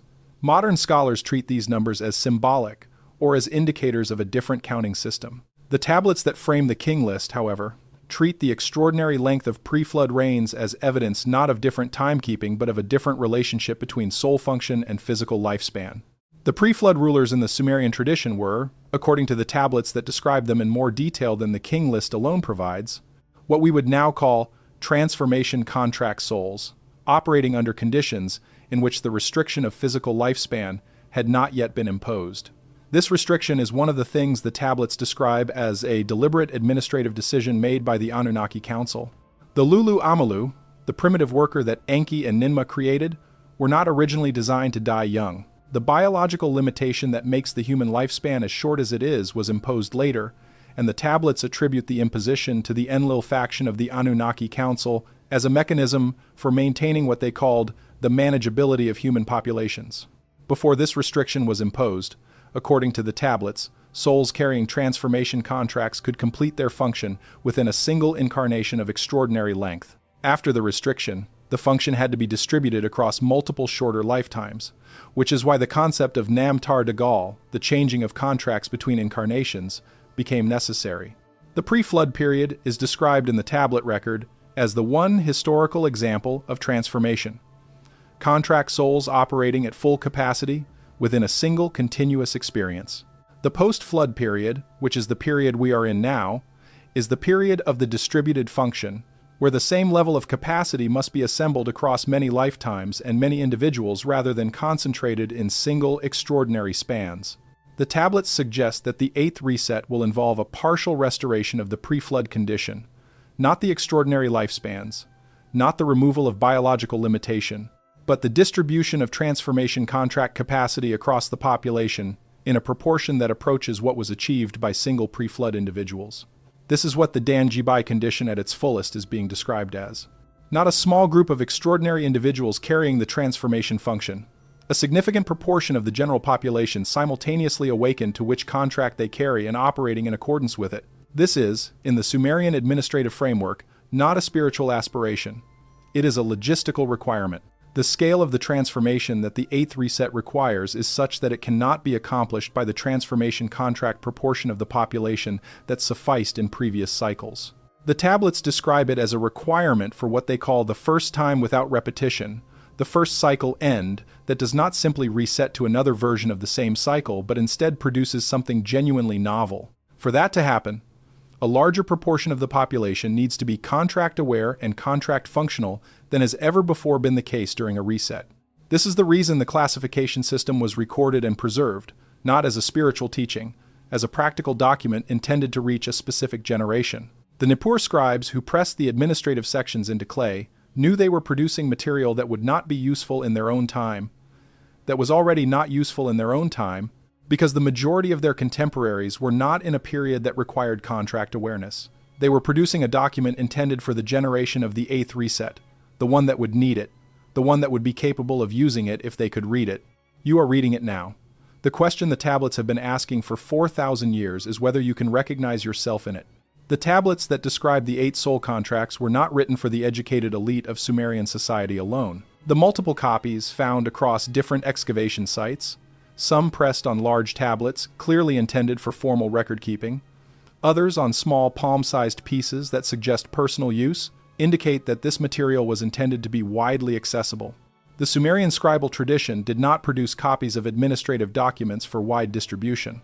That the soul contract material appears in multiple copies across multiple sites suggests that it occupied a category of document the Sumerians regarded as requiring broad availability, public knowledge, a thing that the population as a whole needed access to, rather than a specialist document for temple administrators.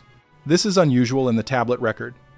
The great majority of Sumerian administrative documents are formal, institutional, produced in single copies for specific institutional purposes. The soul contract classification appears in informal copies, in partial excerpts, in what look like teaching versions stripped of the bureaucratic language of the full administrative text. Someone in the Sumerian scribal tradition made the decision to create accessible versions of this material and distribute them. The tablets do not record who made that decision or when. They do not record the reasoning, but the existence of the accessible versions, and the care evident in how the classification was simplified for them without losing its essential content, suggests that whoever made the decision understood that the material's purpose was only fulfilled if the people who needed it could actually encounter it and recognize themselves in it. The generation of the 8th reset is the one the accessible versions were made for. The generation that would not have access to the full formal administrative corpus, but that would need the essential information embedded in it. The generation that would be, in many cases, encountering Sumerian material for the first time through secondary sources, through translations, through popular accounts that had been simplified and sometimes distorted in their transmission from the original clay. The accessible version you are receiving now is the most accurate reconstruction of the essential classification that the available tablet material supports. It is not the full administrative text.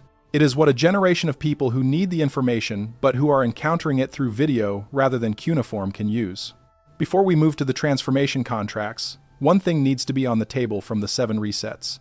The reset pattern itself is in there. 4 of the signs for the 8th are already logged, and what you are about to hear on the transformation contracts only makes sense against that full timeline. The administrative language of the tablet corpus shifts when it moves from the maintenance contracts to the transformation contracts. The first 4 are described with the practical, grounded language of institutional management, the language of obligations and provisions and functional markers. The last 4 are described with language that the Sumerians used for things at the edge of their cosmological understanding, things they knew were real but that they recognized were difficult to fully articulate within the frameworks available to them. This shift in language is itself informative. It tells us that the Sumerians were not simply projecting their administrative conventions onto the cosmos when they developed the soul contract classification. If they had been, all 8 contracts would be described in the same register of language. The fact that the language shifts at the boundary between the 4th and 5th contracts suggests that the people who developed this classification recognized a genuine difference between the first 4 and the last 4, a difference that required them to reach for different vocabulary, different metaphors, different modes of expression. The tablet scholars who have engaged with the second half of the classification have noted this shift and typically attributed it to different authorship, to different periods of composition, to different scribal traditions being compiled into a single system after the fact. These are legitimate scholarly hypotheses, but they do not explain the internal coherence of the shift, the fact that the change in language corresponds precisely to the change in function that the classification itself describes. The administrative language of the maintenance contracts gives way to the cosmological language of the transformation contracts at exactly the point where the classification says the functions change. The structure of the document matches the content of the document in a way that would be difficult to produce through accidental compilation of unrelated materials. Someone who understood the full system designed this, and they designed it to be read in order, with the shift in language as a deliberate signal to the reader that something different is beginning. Something different is beginning. The scribes who pressed this into clay understood what they were doing. They were not writing mythology. They were writing a system. A classification intended for a generation they could not name, and a moment they could not fully describe, but could recognize on the cosmological timeline as the most consequential one their system had been designed to address. They sealed it in clay because clay endures. And they made accessible copies because they understood that endurance alone is not the same as reaching the people who need it. You are now at the midpoint. And the second half is where the system becomes genuinely strange. Before we move to the transformation contracts, stop. What you just heard about the maintenance contracts only makes sense on the full timeline, next to the 6 prior resets, 4 signs already logged. It is all in the 7 resets, linked below. Grab it, come back, what is next builds on it. QR on screen, the 5th contract, the Enumgal, the great speakers of reversal. These souls occupy a position in the Sumerian classification that has no clean equivalent in any subsequent spiritual or philosophical tradition, and the mismatch between what the tablets say about them and the categories available in contemporary thought is probably why they have been almost entirely misread in every context where they appear. The Enumgal are not prophets in the biblical sense. They are not oracles in the Greek sense. They are not enlightened masters in the Eastern sense. They are something more specific and more administratively precise than any of those categories suggest. The tablets describe the reversal contract as a soul function that operates at the boundary between cycles. These are souls whose contract assigns them the task of naming what is ending. Not mourning it, not resisting it, naming it. Making legible to the population around them the fact that a particular pattern has reached its limit, that a particular structure has served its purpose and is now dissolving, that a particular way of organizing human life is not failing due to bad luck or poor management, but because it has completed its arc and the system has moved on. This function, naming the end of things with clarity and without sentiment, is described by the tablets as one of the most socially difficult soul functions in the entire classification. Every civilization has a powerful collective investment in the permanence of its current arrangements. The political, economic, and cultural systems that organize daily life are experienced by the people who live within them as simply the way things are, as natural and inevitable, rather than as temporary configurations that will, like every temporary configuration before them, eventually end. The Enumgal soul, by function, disrupts this experience of permanence. They say the thing that collective consensus requires not to be said. They name the ending. The tablets describe the social consequences of this function in considerable detail, and they are not gentle about it. The reversal contract soul is almost universally unwelcome in the contexts where their function is most needed. Not because people are cruel, though sometimes they are, but because the message itself is the source of the resistance. The bearer of the message and the message become identified in the minds of those who hear it, and the impulse to silence the message translates into the impulse to exclude or silence the bearer. The tablets describe this as a consistent pattern across all 7 previous reset cycles. The Enumgal souls who named the ending of the previous system were, in every case, rejected by the communities they were embedded in before those communities validated their assessment by collapsing precisely as predicted. The tablet language for this pattern is striking. The scribes use a phrase that translates approximately as the correct voice heard too early, to describe what happens to reversal contract souls in the period before the general population is able to receive their message. The voice is correct. The timing is the problem. Not a problem with the soul's assessment, which the tablets treat as accurate, but a problem with the receptivity of the audience, which has not yet experienced enough of the collapse to be willing to hear what they are being told. This is one of the places where the Sumerian classification is most brutally honest about the cost of specific contracts. The reversal contract soul will be right about the ending. They will name it accurately, and they will be dismissed, marginalized, or actively opposed until the ending becomes undeniable to everyone else. At that point, typically, the soul's function is largely complete. The naming has occurred. The record has been made. The Enumgal soul, who correctly identified the collapse of a system in advance, has served their function regardless of whether anyone listened. But the experience of being correct and unheeded across a significant span of time, of watching something you accurately named unfold while the people around you continue to deny it, is one of the most specific forms of suffering the tablet record describes. The obligations of the reversal contract begin with what the tablets call the obligation of accurate naming. The Enumgal soul must name what is ending with precision, not with hyperbole, not with catastrophism, not with the emotional charge that tends to accompany messages about endings in cultures that are not ready for them. Precision. The tablets are emphatic on this point because an inaccurate naming is worse than silence. An Enumgal soul who overstates the collapse, who names endings that are not actually endings, discredits the function itself and makes the population even less receptive when the accurate naming comes. The obligation is calibrated description. What is ending, specifically? What it will look like as it ends? What will remain after it does? All three elements, not just the ending. The second obligation is what the tablets call the obligation of continued speech. The Enumgal soul is not permitted to stop naming once they have begun, even when the social cost of continuing exceeds what they feel capable of bearing. The tablets acknowledge that this is an extraordinary requirement. They use the phrase "the tongue that cannot close" to describe the Enumgal soul in mid-function, the state in which continuing to speak is more costly than silence, but stopping is contractually prohibited. This is not described as cruelty in the tablet record. It is described as a structural necessity. The naming must continue because the record of the naming needs to be complete when the population is finally ready to hear it. Partial records are not sufficient. The function requires the full statement. The third obligation is the obligation of the offered hand, a phrase the tablets use for the Enumgal soul's responsibility, not only to name the ending, but to point toward what comes after it. This is what distinguishes the reversal contract from simple destructive criticism or nihilistic prediction. The Enumgal soul carries not just the knowledge of what is ending, but knowledge of what the ending makes possible. They can see the space that opens when the old structure dissolves. Their function is to name that space as clearly as they name the dissolution, to make legible to the people who will live through the transition what the transition is actually creating room for. This third obligation is where the reversal contract connects most directly to the transformation contracts that follow it. The Enumgal soul, who fulfills all three obligations, accurate naming, continued speech, and offered hand, creates the conditions in which the sixth, seventh, and eighth contract souls can do their work. The naming of the ending is the necessary precondition for the beginning. Without it, the population cannot distinguish between collapse and opportunity, between loss and clearing. The reversal contract is not about endings for their own sake. It is about making endings legible, so that new beginnings can be consciously chosen rather than stumbled into. What does the reversal contract provide in exchange for these obligations? The tablets describe a quality they call An Nam Gal, the great knowing of heaven, a form of pattern recognition that operates at the scale of civilizational cycles rather than individual lifetimes. The Enumgal soul does not simply perceive current events. They perceive current events in relation to the structural patterns that the tablet record describes across all 7 previous resets. This is not something they learn by studying history.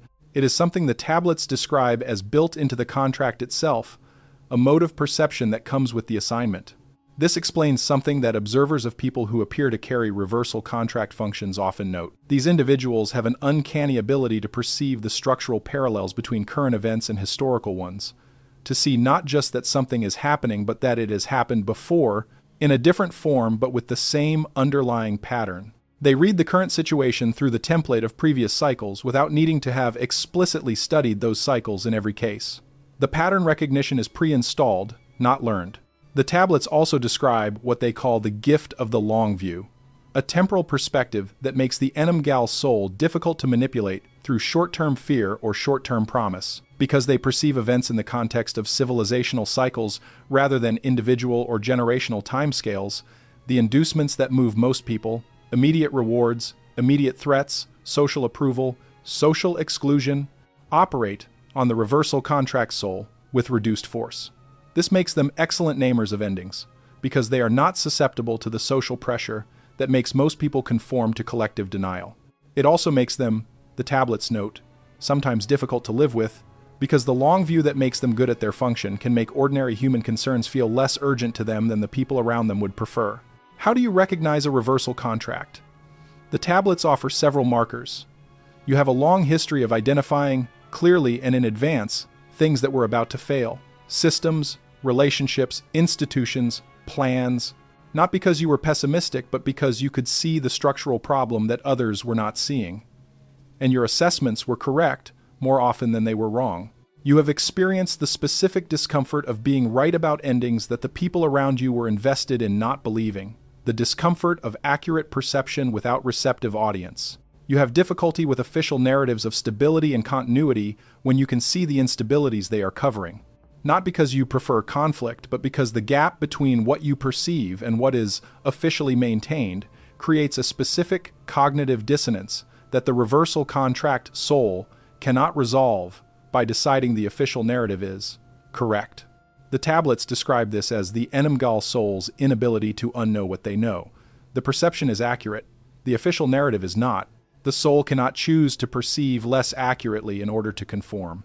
You also, if you carry this contract, have a specific relationship to hope that is different from both optimism and pessimism.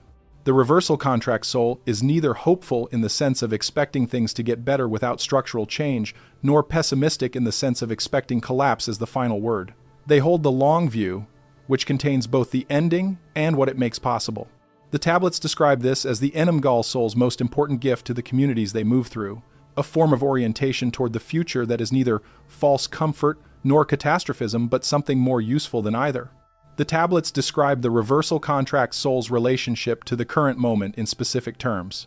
The approach to the eighth reset is, in the tablet record, the period when the Enumgal function reaches its maximum activation.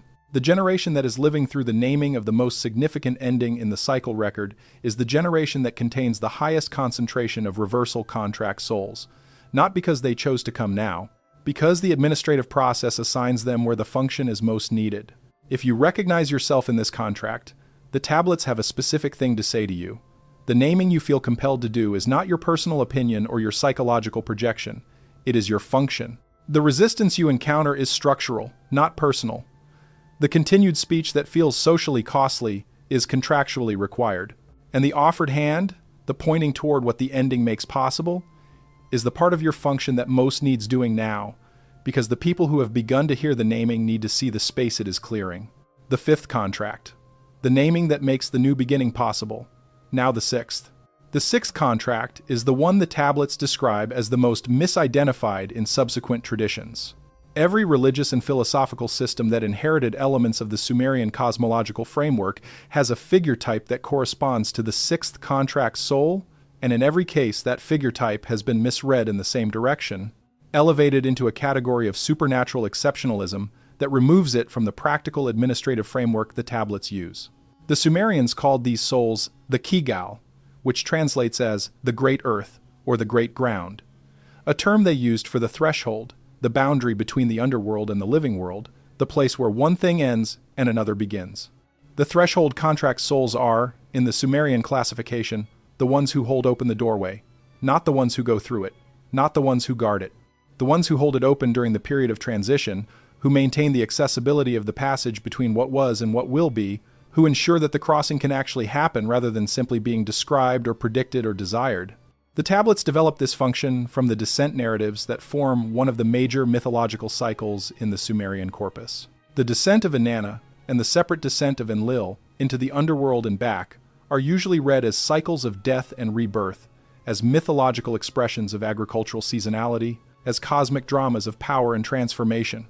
At the level of the soul contract administrative framework, however, they are descriptions of the threshold function in operation. Inanna does not descend alone. Her servant Ninshubur waits at the surface and, crucially, takes specific actions to ensure that the way back is kept open. Without Ninshubur, the underworld's power over Inanna would be permanent. With Ninshubur, the descent becomes a transit rather than an ending. The Kaigal soul is Ninshubur, not the one who makes the descent, the one who holds the way back open while the descent is being made. This is the threshold function, in its mythological expression. In the administrative framework of the soul contract system, it translates into something very specific about what threshold contract souls actually do in historical time. They are the ones who hold open the possibility of transition during periods when the forces resisting transition are at their most powerful, not by fighting those forces directly, by maintaining the accessibility of the crossing. What does that look like in practice? The tablets are specific. The threshold contract soul identifies the specific barriers that prevent people from making necessary transitions and works systematically to remove them. Not through the reversal contract's function of naming what is ending, not through the builder's function of constructing new structures. The specific function is threshold maintenance, ensuring that the doorway between the old pattern and the new one remains passable. The tablets describe the threshold contract soul as having a specific perceptual gift that enables this function. They call it the ability to see the door where others see only wall. The Kaigal soul perceives possibilities of transition, specific viable pathways, through what appears to others as solid obstruction. This perception is not wishful thinking. The tablets are careful to distinguish it from false hope or naive optimism. The Kaigal soul sees actual pathways, not imagined ones. They can describe the specific steps of a transition that is genuinely possible even when everyone around them has concluded that no transition is available. The obligations of the threshold contract begin with what the tablets call the obligation of accurate hope. The Kaigal soul must identify and communicate genuine possibilities of transition, not merely comforting ones. A threshold soul who offers false doors, who tells people a passage is available when it is not, or who describes a crossing as easier than it actually is, commits the most serious violation of their contract. The function of the threshold soul is to maintain real hope, the kind grounded in genuine assessment of what is actually possible, because false hope is more damaging than no hope when people stake their transition on it and discover the door does not open. The second obligation is patience of a specific kind the tablets describe as the patience of the doorkeeper. The threshold contract soul must hold the door open across the full duration of the transition period, which may be very long, without allowing it to close prematurely. This requires a specific resistance to the forces the tablets describe as seal bringers, the administrative, institutional, and cultural forces that work to close off possibilities of change before those possibilities have been fully used. The Kaigal soul in this aspect of their function is in direct conflict with the Enlil principle, the force in the Sumerian cosmology that constantly works to restrict human possibility and establish hierarchical control. The threshold soul is not an activist fighting this force. They are a functional counterweight, maintaining accessibility against the pressure toward closure. The third obligation is transmission of the map. The Kaigal soul, who has found a viable pathway through what appears to be solid obstruction, is obligated to communicate that pathway with enough specificity that other people can actually use it. This is harder than it sounds. The threshold soul perceives the door, but describing a door to someone who only sees wall requires finding language and metaphor and explanation that bridges the gap between what the threshold soul perceives and what the person in front of them is currently capable of perceiving. The tablets describe this as one of the Kaigal soul's primary skills, the ability to find the frame that makes the invisible door visible to the person who needs to use it. In exchange for these obligations, the threshold contract carries what the tablets describe as structural courage, a form of composure under conditions of maximal uncertainty that is not derived from certainty about outcomes but from clarity about function. The Kaigal soul does not hold the door open because they know what is on the other side will be good. They hold it because the door must be held. This is not bravery in the conventional sense. It is functional composure, the stability that comes from understanding what your contract requires and being constituted in a way that can fulfill it. The tablets also describe a specific social role for threshold contract souls that is different from the more visible social roles of reversal and builder contracts. The Kaigal soul is frequently found at what the tablets call the edge of the assembly, the position where the established community meets those seeking to enter it or those preparing to leave it. They are rarely at the center of power. They are at the doorways. This position gives them a particular perspective on both what the community is and what it could become, And it gives them a particular relationship with people who are in transition, who are between states, who have left one framework and not yet arrived in another. These people in transition are the threshold soul's primary community. The tablets describe them as often arriving to the Kigal soul in states of significant distress, because being between states is uncomfortable in ways that are difficult to describe to people who are stably embedded in either the old state or the new one. The threshold soul is one of the few soul contract types who can genuinely accompany someone through this in-between period without rushing them to resolution, because they understand the between as a real place rather than a temporary failure to be somewhere else.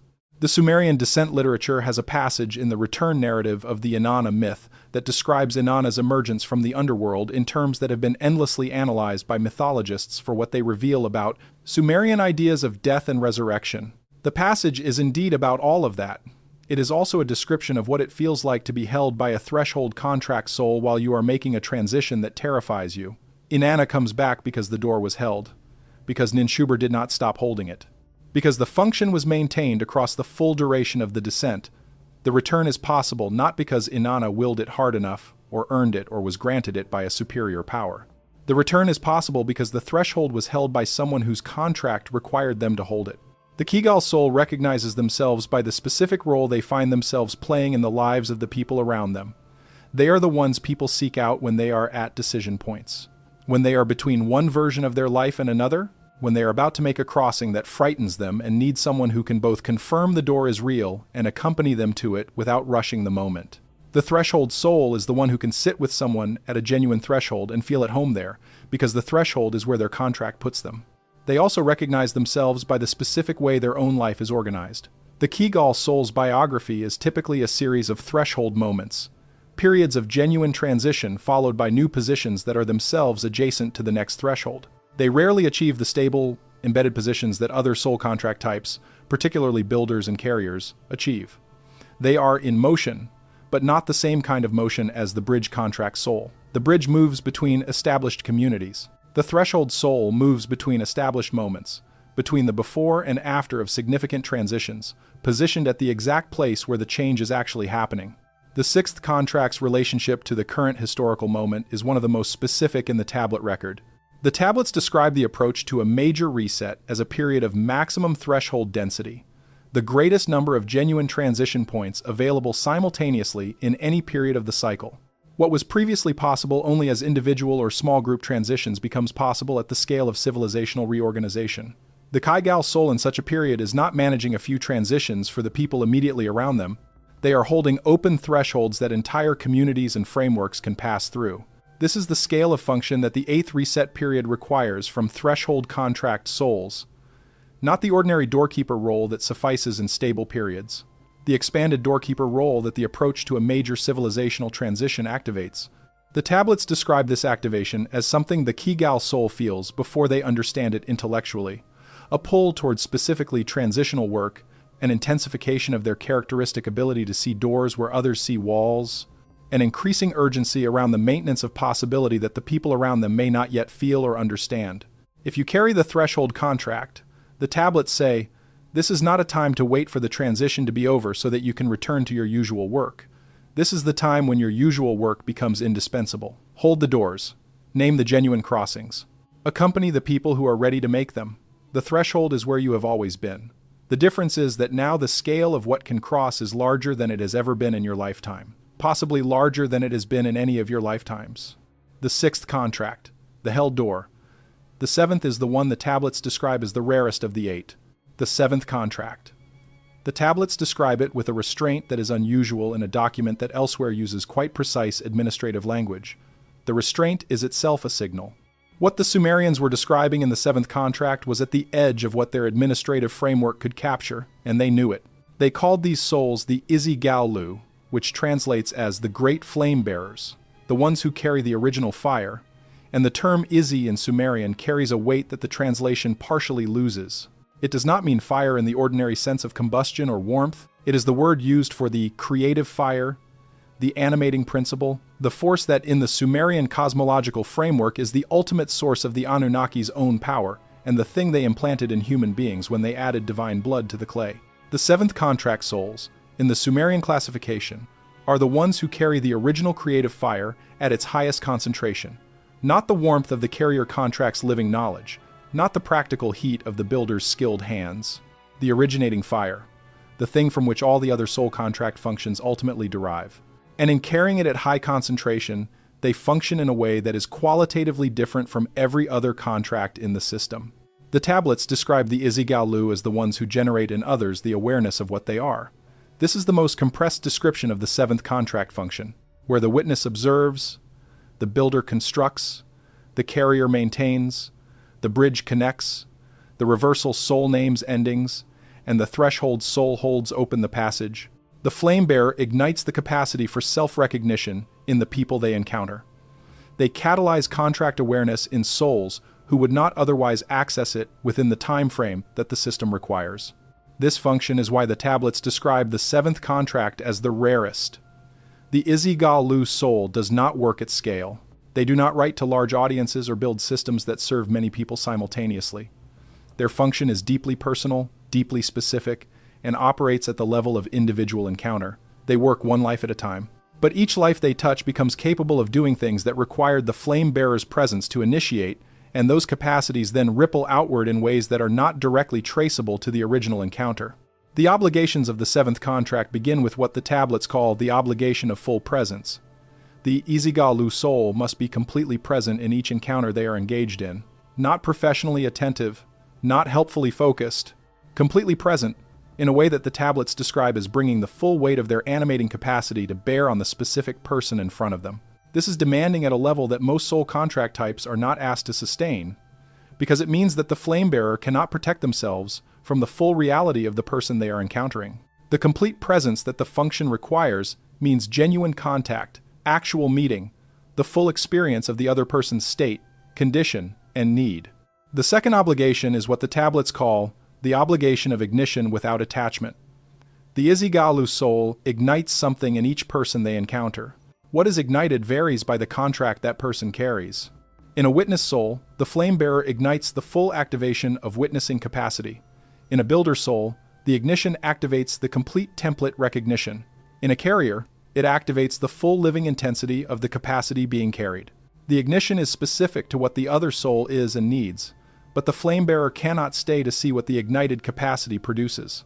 The obligation requires moving on after the ignition has occurred, because staying would redirect the energy of the ignited soul toward relationship with the flame bearer rather than toward the function the ignition was meant to activate. This is the source of the most specific and most difficult experience the tablets describe for seventh contract holders. They are, by function, catalysts. Their most important work produces effects that are attributable to the person who was ignited, not to the igniter. The flame bearer passes through, makes contact, activates something, and moves on. The person who is activated goes on to do work that would not have been possible without the encounter. The flame bearer's contribution to that work is structurally invisible. They are not merely anonymous in the way the builder or the bridge is anonymous after the work is done. They are erased from the causal chain even during the process, because the moment the ignited soul turns their new capacity toward the flame bearer rather than their function, the ignition fails.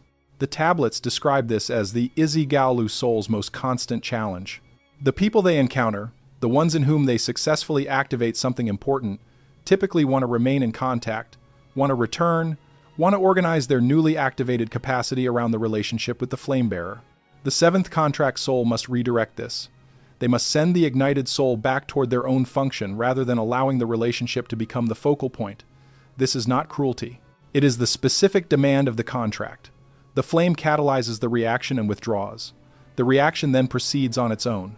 If the catalyst remains present in the reaction vessel, the reaction either stops or produces something different from what was intended. What does the flame bearer contract provide in exchange for this demanding and somewhat isolating function? The tablets describe it as the quality of Namsig, the original nature, a clarity about the essential character of each person the Izigalu soul encounters. The flame bearer sees each person they meet as they fundamentally are, not as they present themselves, not as their circumstances have shaped them, not as their culture has defined them, but as the specific configuration of soul contract and accumulated experience that they actually are. This perception is described as the flame bearer's gift and their perpetual challenge simultaneously. They see clearly.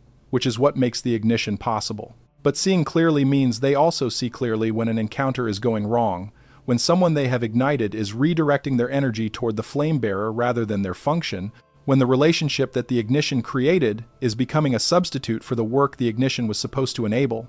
The tablets also describe a quality they call the gift of the deep word, the ability to say the specific thing that opens the specific door for the specific person in front of them. This is not eloquence in the general sense. It is something more precise. The capacity to find, in the encounter with each person, the exact formulation that removes the specific obstacle that person is carrying. Not a generic insight. Not universal wisdom. The particular phrase or question or framing that lands in the particular soul in front of them as a direct recognition of something they had not been able to see clearly before. The tablets describe this gift as the primary mechanism of the ignition. It is the flame that lights the other flame. The Sumerian wisdom literature contains several figures who match the seventh contract description, and they are consistently described in the same way. Individuals of no particular institutional status or formal authority who nevertheless produce dramatic changes in everyone they encounter. The tablets do not elevate these figures to divine status. They describe them as human souls with a specific contract assignment, doing a specific job in a specific way that the system requires. The frame is administrative rather than hagiographic, which is one of the most useful things about it. It does not require the Izi-Ga-Lu soul to be perfect or extraordinary or enlightened in the ways that later traditions would require of their equivalents. It requires them to be fully present and willing to ignite and willing to let go. How do you recognize an Izi-Ga-Lu soul? Not easily, because the contract's primary characteristic is that the flame bearer does not leave an obvious trace. But there are markers. People who have encountered them describe experiences of sudden clarity, of a shift in perspective that seemed to come from nothing, but was actually catalyzed by something specific the flame bearer said, or asked, or simply embodied in the encounter. The flame bearer may not remember the encounter as significant. For them, it was a functional act, a contact, an ignition, a moving on. For the person who was ignited, it may be the most significant encounter of their life. If you are a flame bearer, you recognize yourself not primarily by your effect on others, which you typically do not see, but by the specific qualities of your own experience. You have an unusual ability to be fully present in encounters with people you have just met, to see them clearly in ways that take most people much longer. You move on from relationships at points where others would stay, not because you are avoidant, but because you can feel when the ignition has occurred and when staying would redirect the energy. You carry a quality of aloneness that is not loneliness exactly, because you are genuinely met in the encounters you have. But the structure of your function means those meetings are passing rather than permanent, and you have made a kind of peace with this that is not resignation but something closer to clarity about what your life is actually for. The tablets are unusually gentle in the language they use for seventh contract souls, particularly in the sections that address the personal cost of the function. They acknowledge that the Izi-Ga-Lu soul carries a specific weight that the other contract types do not, the weight of being the one who lights fires they will never see warm anyone. They were not asked to carry this weight by accident. The weight was understood when the contract was agreed to, and the tablets offer, for this contract more than any other, the frame of cosmic necessity, the fires the flame-bearer lights across a lifetime of encounters, each one moving on before the effect becomes visible, accumulate into something that the tablet record describes as the essential energetic substrate of civilizational renewal. Without the ignitions, the other contract functions would proceed technically but not alive. The builder would build correctly but without the animating quality that makes the structure worth inhabiting. The carrier would maintain precisely but without the living fire that makes the knowledge actually useful. The witness would record accurately but without the spark that makes the record meaningful rather than merely complete. The flame bearer is the function that keeps the other functions alive in the sense that matters. Not just technically correct, actually energized. The tablets describe this as the essential mystery of the seventh contract. The function that looks most fragile, most isolated, most structurally alone, is the function on which the aliveness of all the others depends. The seventh contract, the flame, now the eighth. The eighth contract. The tablets describe it last not because it is the end, but because it is the frame. Everything that came before it makes sense in relation to the eighth contract. And the eighth contract only makes sense if you have understood all seven that precede it. The Sumerians called these souls the An-Kigal, which translates as the great ones of heaven and earth, a term they also used, significantly, for the Anunnaki Council itself. This was not accidental. The tablets are saying something specific with this choice of language. The eighth contract souls are, in the Sumerian administrative framework, the human counterparts to the council function, the ones who hold in their individual incarnation the same capacity for total system comprehension that the Anunnaki held at the cosmological level. This is the most extraordinary claim in the entire classification system, and the tablets are aware of it. They surround the description of the eighth contract with more qualifications and contextualizations than they use for any other contract, as if they understood that this claim was the one most likely to be distorted in subsequent transmission, either by being dismissed as impossible or by being appropriated to justify claims of individual superiority. The eighth contract is not a claim of superiority. It is a claim of a specific function. The Anki-Gal soul is not more important than the witness or the builder or the flame bearer. They serve a specific function within the system that is no more essential than any other function and considerably more rare in occurrence. The tablets are explicit about this. They use the same administrative language of function and obligation for the eighth contract that they use for the first. No hierarchy, just architecture. What is the function of the eighth contract? The tablets describe it as the function of total coherence. The Anki-Gal soul is the one who can hold the entire system in view simultaneously, who can perceive the relationship between all eight contracts and their functioning in real time, who can identify what the system needs at the level of the whole rather than at the level of any particular component. The witness sees what is happening. The builder constructs the response. The carrier maintains the knowledge. The bridge makes the connection. The reversal soul names the ending. The threshold soul holds the door. The flame bearer ignites the capacity. The eighth contract soul sees all of these simultaneously and understands how they need to relate to each other for the system to function as a whole. This is the council function. And in the Sumerian cosmological understanding, the cosmic council's function is not governance in the political sense. It is system coherence. The council exists to ensure that all the different functions being served by different entities in the cosmic system are oriented toward the same, larger purpose rather than working at cross purposes or canceling each other out. The eighth contract soul performs this function at the human level, within the human population, in relation to the eight contract system. The obligations of the eighth contract begin with what the tablets call the obligation of total witness, a phrase they use to distinguish the eighth contract's witnessing function from the first contract's. The witness contract, soul witnesses events and experiences in their generation. The eighth contract soul witnesses the system itself, observing not just what is happening in the world, but how the soul contract functions are being deployed, where they are in alignment, where they are in unnecessary conflict, what adjustments to the system's operation would improve its overall function. The second obligation is what the tablets call the obligation of minimal intervention. The Anki-Gal soul, despite having the clearest view of the system and its needs, is specifically restricted in how directly they can act on that view. The tablets describe this restriction as the most counterintuitive feature of the eighth contract. You would expect the soul with the fullest understanding of the system to have the most latitude to act on that understanding. The tablets reverse this expectation. The eighth contract soul acts with extreme restraint, intervening in the operation of the system only at the specific points where the overall coherence is at risk, and no other contract soul has the vantage point needed to address the specific breakdown. The reason for this restriction is described explicitly in the tablets. If the eighth contract soul acts too extensively on their comprehensive view, they begin to substitute their comprehensive perspective for the individual perspective of the other contract souls, which undermines the diversity of function that makes the system work in the first place. The system's coherence does not come from one soul having all the answers and directing everyone else. It comes from 8 different soul functions, each operating at full capacity in their specific domain. The eighth contract soul's job is to ensure the conditions under which each function can operate fully, not to perform the other functions on their behalf. The third obligation is what the tablets call the obligation of system before self.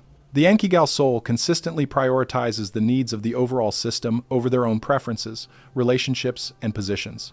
When the system requires something that conflicts with the eighth contract soul's personal interests, the contract requires the system's needs to prevail. The tablets acknowledge that this is asking something significant. They describe it as the price of the comprehensive view. The broader your perspective on the system, the less you can prioritize your position within it. What the eighth contract provides is described by the tablets in language that approaches the cosmological register more closely than any other contract description. They call it Nzu, heavenly knowing, a quality of perception that encompasses the full structure of the soul contract system and its operation in real time.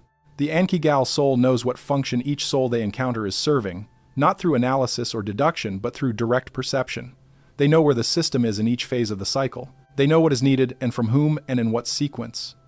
This knowing is not infallible, the tablets are careful to note, because the system itself is not mechanically deterministic. The soul contract functions are fulfilled by human beings with free will, and the specific ways they fulfill their functions vary. But the eighth contract soul can perceive the overall direction of the system's movement with a clarity that no other contract type can access. The tablets also describe a specific gift they call the gift of the right moment, a temporal sensitivity that allows the eighth contract soul to identify the exact timing of when specific interventions are needed and when they are not. This temporal precision is what makes the minimal intervention principle functional rather than merely passive. The Anki-Gal soul does not intervene constantly, and does not fail to intervene when intervention is actually needed. They intervene at the specific moments when the overall system coherence is genuinely at risk, and they have the specific capacity to address the risk. Outside those moments, they observe.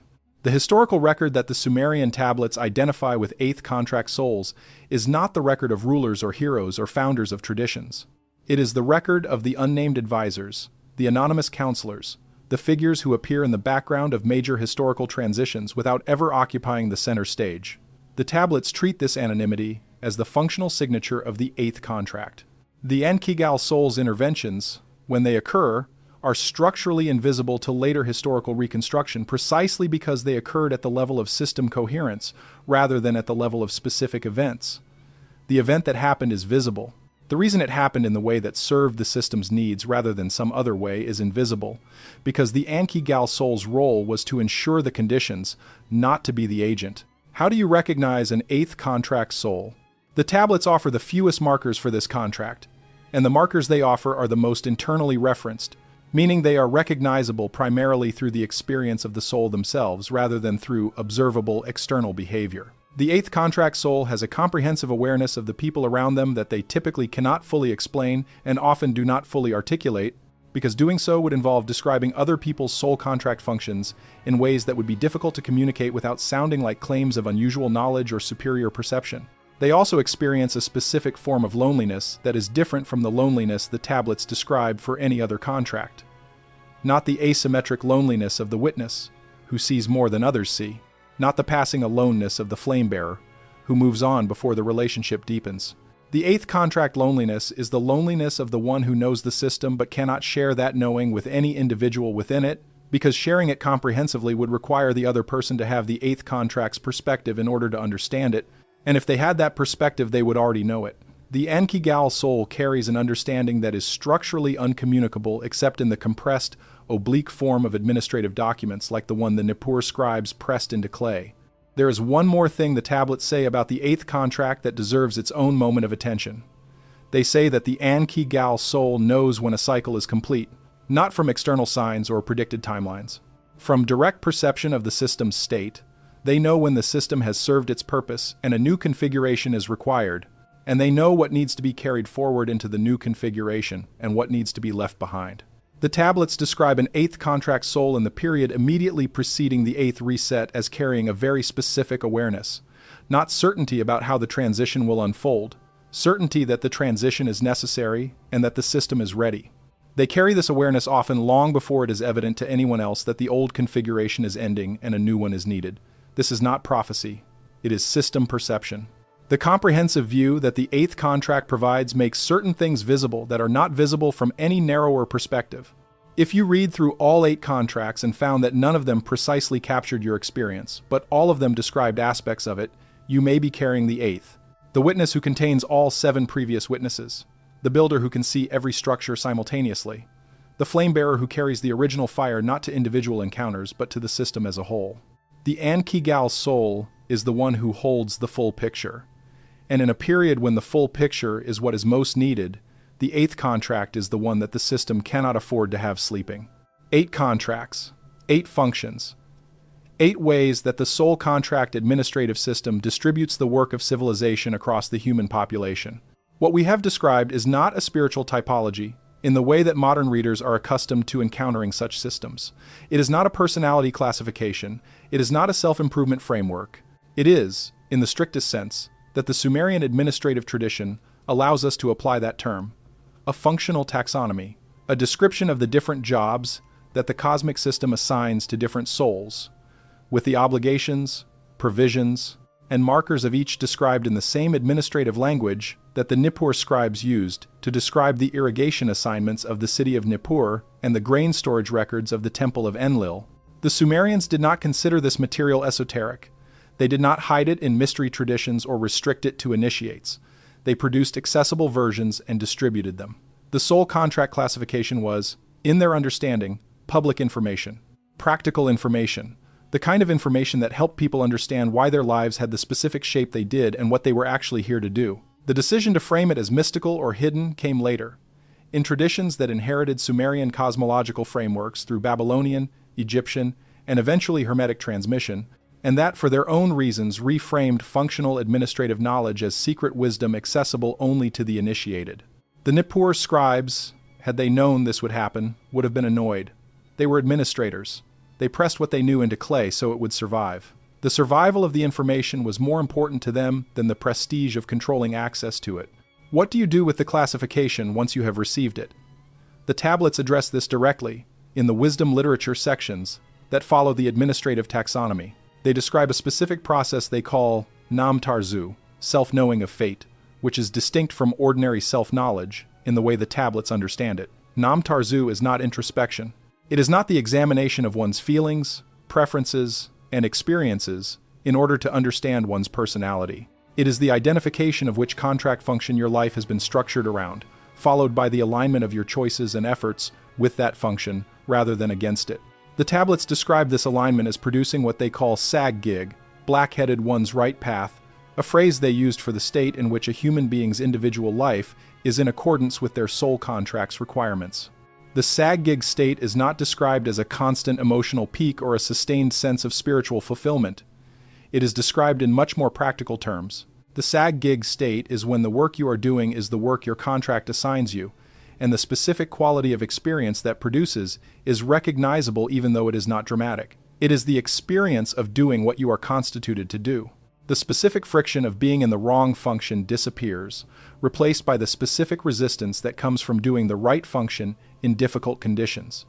These are different types of friction. The first is structural misalignment. The second is the actual difficulty of the work. The tablets are not promising that contract alignment makes life easy. The contracts themselves, as we have described each one, carry significant obligations and significant costs. The witness is right and unheeded. The builder cannot leave work unfinished even when the work exhausts them. The carrier maintains standards the culture around them has abandoned. The bridge belongs nowhere fully. The reversal soul names endings to audiences who are not ready to hear them. The threshold soul holds open doors for people who would prefer the soul to stay and keep them company rather than hold the door for the next person coming through.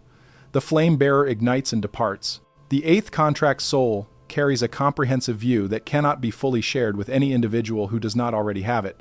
None of these contracts are easy. The tablets do not offer the soul contract classification as a path to comfort. They offer it as a path to meaning, which is a different thing entirely. A life lived in contract alignment is a life doing the specific work that the cosmic system actually needs from you.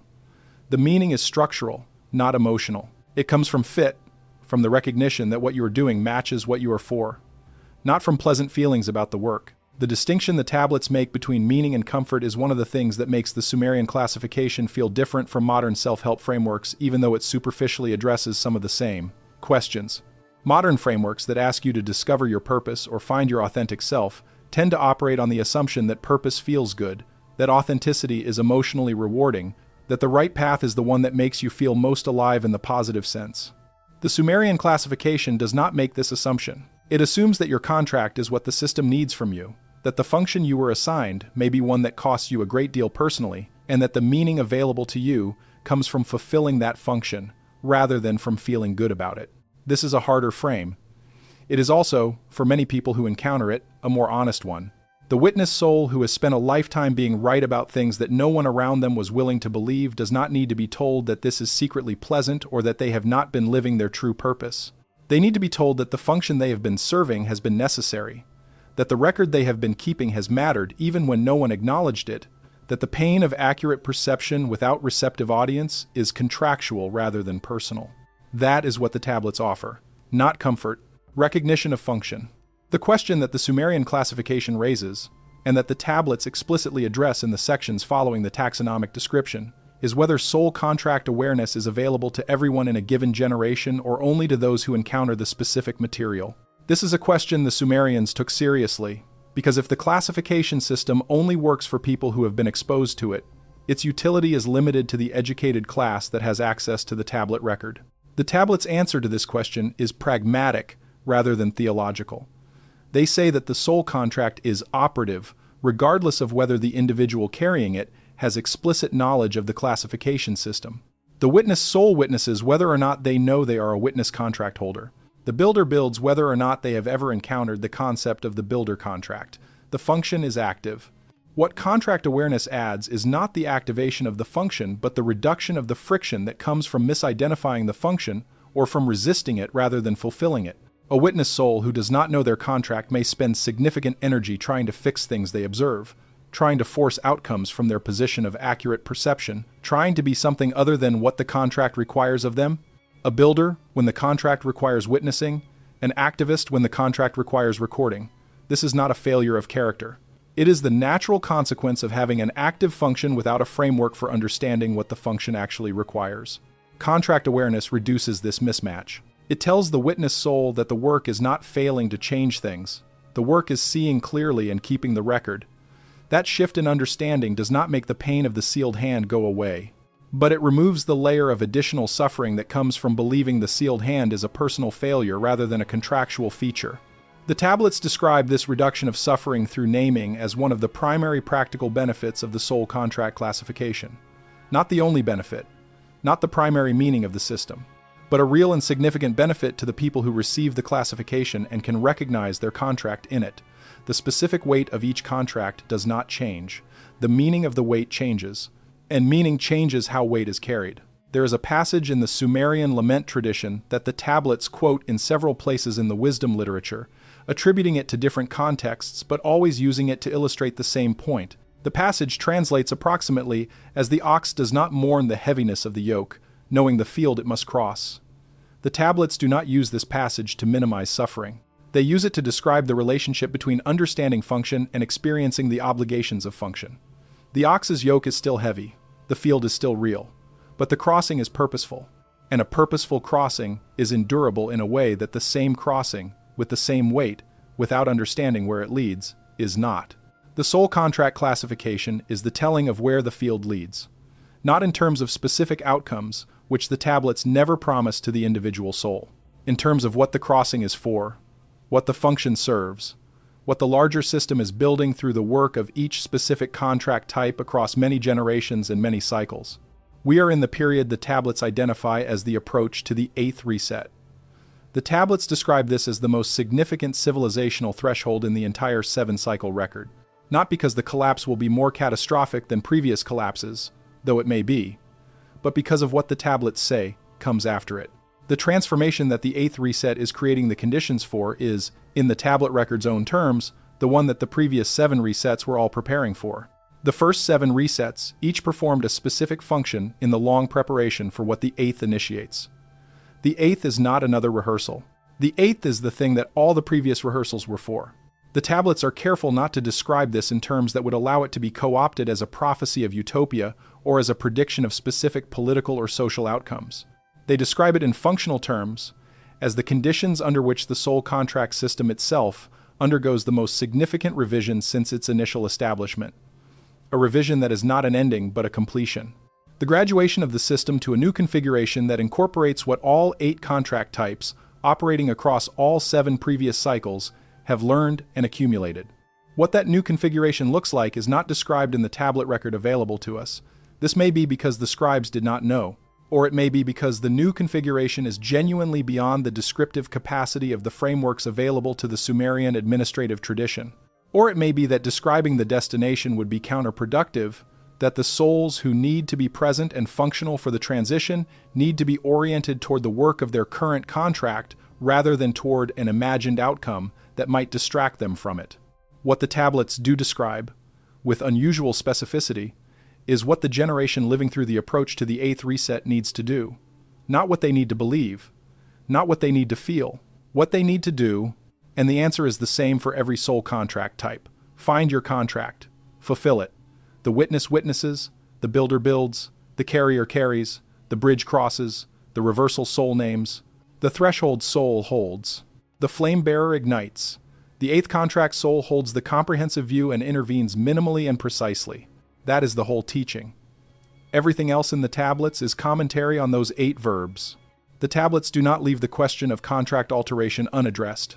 It would be a significant oversight in an administrative document to describe a system of assigned functions without addressing the question of whether the assignment can change. The Sumerians were too thorough for such an oversight, and the sections of the Nippur corpus that address contract alteration are among the most carefully argued passages in the entire classification. The question the tablets address is this: if a soul contract is assigned before incarnation, as the administrative sections describe, then what power does the individual soul have over their own function? Are they simply executing an assignment they had no choice in accepting? And if that is the case, what is the point of contract awareness, beyond the comfort of knowing why your life has the shape it does? The tablet's answer to this question is multi-layered, and the layers need to be distinguished to avoid collapsing the answer into either full determinism or full free will, neither of which is the Sumerian position. The first layer. The contract determines the function. It does not determine the quality, depth, or effectiveness with which the function is fulfilled. 2 witness souls carrying identical contracts can fulfill them in dramatically different ways. One witnesses superficially, records incompletely, fails to maintain the record through the disruptions that the contract's obligations require enduring. Another witnesses, comprehensively, maintains the record with discipline across a lifetime of social difficulty and produces a body of witnessed experience that becomes foundational for the reconstruction that follows the reset. Both are witness contract holders. The difference between them is not contractual. It is the degree to which each has committed to the full realization of what the contract requires. The tablets describe this as the difference between Namtar Til and Namtar Nu Til, fulfilled fate and unfulfilled fate. An unfulfilled contract is still a contract. The soul carrying it is still in the system, but the function they were assigned is only partially served, which means the system's overall coherence is reduced by the degree to which the unfulfilled contract was needed. Contract awareness, in this framing, is important not primarily for the benefit of the individual carrying the contract, but for the effectiveness with which the system's functions are served. A witness who knows they are a witness and commits fully to witnessing serves the system differently from a witness who resists their contract or fails to recognize it and spends their energy on functions that are not theirs to serve.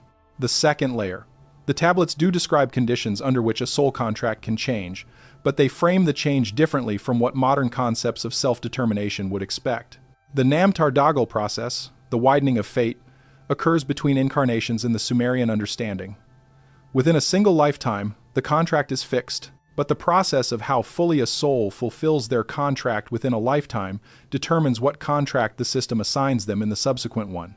A witness soul who fulfills the witness contract with extraordinary completeness may be assigned a bridge or transformation contract in the next incarnation, not as a reward, but as an expansion of function that the soul's development has made possible. This is not karma in the sense of moral accounting. The tablets never frame the Namtar Dagal process in moral terms. It is strictly functional. A soul that has accumulated the experiential foundation that a more complex function requires can be assigned that function when the system needs it. A soul that has not accumulated that foundation continues in a function that matches their current capacity. The system is not punishing the underperformer or rewarding the overperformer. It is matching function to capacity in the service of the overall system's coherence. The third layer. Within a single lifetime, the tablets describe specific experiences that they call moments of Namtar Pad, which translates as fate's loosening. These are moments when the normal constraint of the soul contract is temporarily relaxed, and the individual soul has unusual latitude to make choices that will significantly affect how the contract is fulfilled. The tablets describe these moments as rare and usually unannounced. They do not occur on a schedule. They occur when specific conditions converge that the tablets describe using the same astronomical language they use for significant conjunctions in the larger cycles. A Namtar Pad moment for a witness soul might be a convergence of circumstances in which they have the opportunity to break their usual silence, to transmit what they have observed through a channel that will actually reach people who are ready to receive it. In ordinary times, this opportunity does not present itself. In a Namtarpad moment, it does. What the witness soul does with that moment is one of the few genuine acts of will within the contract's framework. The tablets describe the approaching reset period as a time of unusual Namtarpad frequency. The convergence conditions for fate loosening occur more often near major civilizational thresholds than in stable periods, for reasons the tablets explain in terms of the cosmic administrative process being in a period of heightened activity. The Council is reviewing, the assignments are being reconsidered, the overall system is being prepared for a significant reorganization. In this context, the latitude available to individual souls within their contracts expands in ways that do not happen in quieter historical periods. This is one of the things the tablets are most specific about in the sections addressing the 8th reset. The generation living through this approach has more latitude within their contracts than any generation since the last major reset. The witness can speak in ways the contract does not normally allow. The builder can construct things the template would not normally include. The carrier can transform their living knowledge in ways that go beyond the maintenance function. The bridge can establish connections across divides that have never been bridged. The reversal soul can name not just what is ending, but what the ending makes possible, in language that the people around them are suddenly capable of hearing.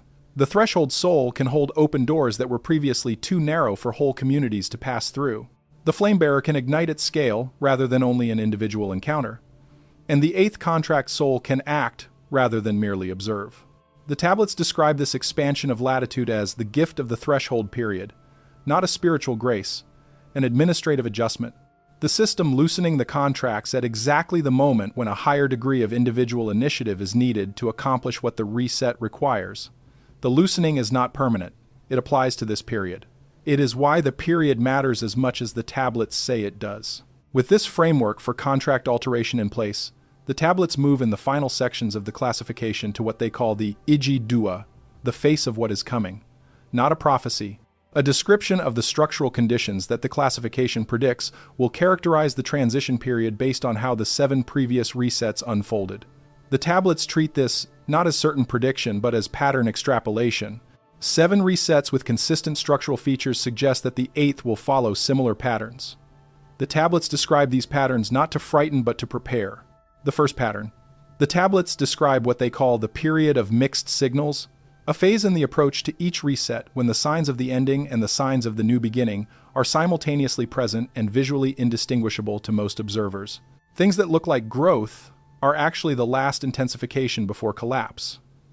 Things that look like collapse are actually the clearing that precedes regeneration.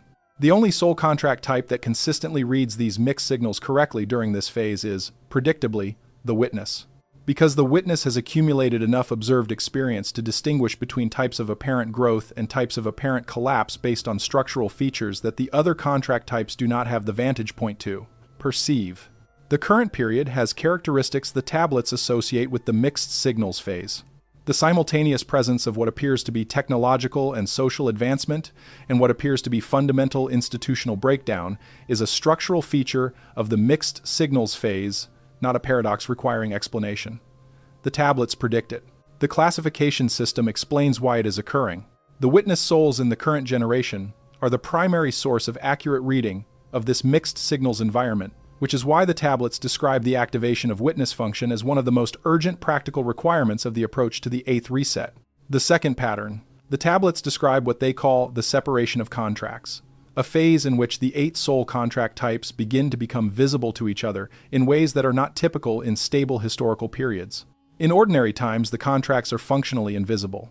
People carry their functions without explicit recognition of what they are, and the other contract types around them also carry theirs without recognition. During the approach to a reset, the tablets say, this changes. The contracts begin to surface. People recognize their functions. People recognize each other's functions. The 8 types begin to find each other across the ordinary social barriers that prevent this recognition in stable times. The tablets describe this as a functional necessity rather than a spiritual awakening. The system needs the contracts visible to each other so that they can coordinate at the level the reset requires. The spontaneous contract recognition that occurs in the approach to a major reset is the administrative process preparing the human functional network for the level of coordination that the transition demands. If you are experiencing an unusual degree of recognition in the people you are meeting, A sense that specific individuals you encounter are carrying something specific and recognizable in the way the tablet classification describes. This is consistent with what the tablets predict about the mixed signals phase. The contracts are surfacing. The recognition is occurring. The network is forming. The third pattern. The tablets describe what they call the activation of the last carrier, a specific event that they associate with the final phase before each previous reset.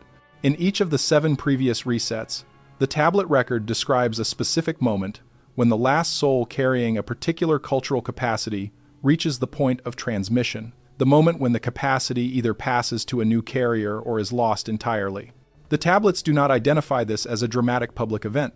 They describe it as quiet, personal, and unannounced to anyone except the parties involved, the carrier and the receiver, the living knowledge passing from the one who has held it to the one who will carry it forward.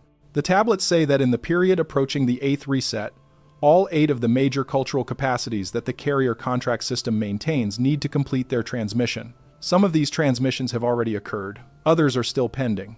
The carriers who have not yet transmitted carry a specific urgency that the tablets describe as different from the urgency of previous threshold periods. The urgency is proportional to the stakes. The 8th reset is the one for which all previous preservation was preparation. A capacity lost in this cycle is not lost for one reset period and then reconstituted. The stakes of the 8th transmission are different.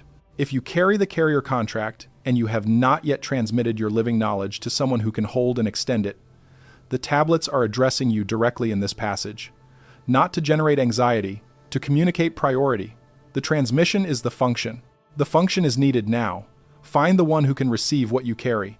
This is not about finding the perfect student or the institutional context that makes the transmission legitimate. Those are features of stable times. The transmission needs to happen in the conditions that are available, not the ideal conditions that would have been available in a more stable period. The 4th pattern is the one the tablets address last in the pre-reset structural description, and it is the one they describe with the most care. They call it the Dan-GB moment, the moment when all 8 contracts are simultaneously active and in communication. As we described earlier, this has only occurred 3 times in the previous 7 resets. The tablets say the approach to the 8th reset is the first one for which the Dan-GB is a functional requirement rather than a bonus. The 8th reset cannot accomplish what it is designed to accomplish without all 8 contracts operating simultaneously and in active coordination. This is the most significant thing the tablets say about the current moment, not just that a reset is coming, that this reset requires all 8 soul functions operating together, and that the human population currently alive contains all 8 contract types in sufficient concentration for this to be possible, if the contracts become sufficiently recognized and the coordination becomes sufficiently active. The tablets do not say whether this will happen. They describe the conditions under which it could. They describe what prevents it, which is primarily the non-recognition of contracts, the lack of the coordination frameworks that allow contract types to find and communicate with each other, and the social systems that actively suppress the functions of the transformation contracts, in particular, the reversal souls who name endings, the threshold souls who hold open passages to new configurations, the flame bearers who ignite capacities the current system does not want ignited, the 8th contract souls who hold the comprehensive view that makes the current system's dysfunction visible. The tablets were pressed into clay for this generation, not for the generation of the Sumerian scribes, who were in a period of relative stability between resets and who had no need of the material in the way that the 8th reset generation does. For the generation reading and watching and listening at the moment when the approach to the 8th reset has entered its active phase. That is this generation. That is this moment. That is why this material is reaching you now. Let us be specific about what the tablets call the signs for the 8th reset. Not the full list. The list exists in the full classification corpus and requires a separate document to address properly. But the categories, the tablet record identifies 4 primary sign types associated with every reset in the previous 7, and it describes the 8th reset's approach as characterized by all 4 being simultaneously active rather than appearing sequentially as they did in previous cycles. The first sign category is what the tablets call the confusion of authority, a period in which the institutional structures that maintain social organization lose the population's functional trust without any clear replacement structures yet existing. This is not ordinary political discontent or generational skepticism about institutions. The tablets describe it as a structural loss of the trust relationship that makes institutional authority functional, a loss so pervasive that it affects institutions across all domains simultaneously rather than targeting specific institutions for specific reasons. Religious authority, political authority, educational authority, scientific authority, economic authority, all of these lose their functional trust relationship with the population in approximately the same historical window. The tablet record describes this sign in the context of each of the 7 previous resets and notes that in every previous case the confusion of authority was initially interpreted by contemporaries as a crisis specific to particular institutions, a corruption problem in the priesthood, a failure of particular rulers, a breakdown in specific social contracts. Only in retrospect, as the reset progressed and the broader dissolution became visible, did observers understand that they had witnessed the confusion of authority as a systemic sign rather than a series of isolated institutional failures. The current period's simultaneous loss of institutional trust across all major domains is consistent with what the tablets describe for the confusion of authority sign. The second sign category the tablets describe is what they call the acceleration of knowing. This is the sign most easily misidentified in modern terms, because the modern world has a specific cultural narrative about the expansion of knowledge that frames it as straightforwardly positive, as progress, as the continuous human advance of understanding. The tablets do not frame the acceleration of knowing as progress. They frame it as a threshold symptom, a sign that the rate of information generation has exceeded the capacity of the existing organizational frameworks to integrate it coherently. In previous resets, the tablets describe the acceleration of knowing as a period when the scribal tradition, the institutional system for managing knowledge, could no longer keep up with the volume of what was being known and recorded. The tablets from the late Sumerian period that describe the third reset include observations about the sheer volume of clay tablets that had accumulated in the major temple archives, a volume so large that the archivists could no longer navigate it effectively, so large that the knowledge it contained was becoming practically inaccessible even as it technically existed. This is the Sumerian version of a phenomenon that the modern world is experiencing at a scale that would have been unimaginable to the Nippur scribes. The acceleration of knowing sign is active when the rate of information generation creates a state of functional unknowing despite the presence of more information than any previous generation. The paradox is the sign, not the information. The inability of the existing organizational frameworks to make the information useful. The tablets describe this as a functional predecessor to the reset, a state that the institutional structure of the existing civilization cannot resolve, that creates a deepening dysfunction in every domain that depends on actionable knowledge, which is to say every domain. The third sign the tablets describe is what they call the return of the suppressed. This is the sign that the modern world is most likely to recognize across multiple dimensions simultaneously because it describes a specific historical dynamic that recurs in every previous reset and that is distinctly visible in the current period. The tablets say that in the generation approaching each reset, knowledge, practices, populations, and frameworks that were systematically suppressed by the power structures of the current cycle begin to resurface, not through deliberate choice by the power structures that suppress them, but through the systemic weakening of the suppressive capacity as the existing structure approaches its limit. In previous resets, the tablets describe this as the return of the old gods, meaning the cosmological frameworks that the dominant religious authority of the previous cycle had suppressed in establishing its own authority. Before the return of the suppressed sign became fully active, people who maintained practices associated with the suppressed frameworks did so in secret, at significant personal risk, because the institutional authority of the dominant cycle actively enforced its own cosmological monopoly. As the reset approached and the institutional authority weakened, the suppressed frameworks began to resurface, not through revolution. Through the natural weakening of the systems designed to prevent it, the modern equivalent of the return of the suppressed is visible across multiple dimensions. Indigenous knowledge systems that were actively suppressed by colonial civilizational structures are resurging in communities that maintained them in reduced forms through the suppressive period. Ancient archaeological evidence that complicates the official narrative of human prehistory is becoming impossible to ignore despite institutional resistance. Cosmological frameworks that challenge the materialist consensus of the current scientific establishment are gaining traction in communities that were not previously associated with such frameworks. Healing and organizing practices that the current institutional structure actively marginalized are being reclaimed and practiced by growing portions of the population. Each of these individually might be interpreted as a cultural trend specific to particular communities or domains. Together, occurring simultaneously, They are the return of the suppressed sign in the tablet record's description. The tablets do not frame all of this returning material as equally valid or equally useful. They describe it as the natural result of a failing suppressive capacity, which means it includes both things of genuine value that were unjustly suppressed and things that were suppressed for functional reasons that the returning generation does not always understand.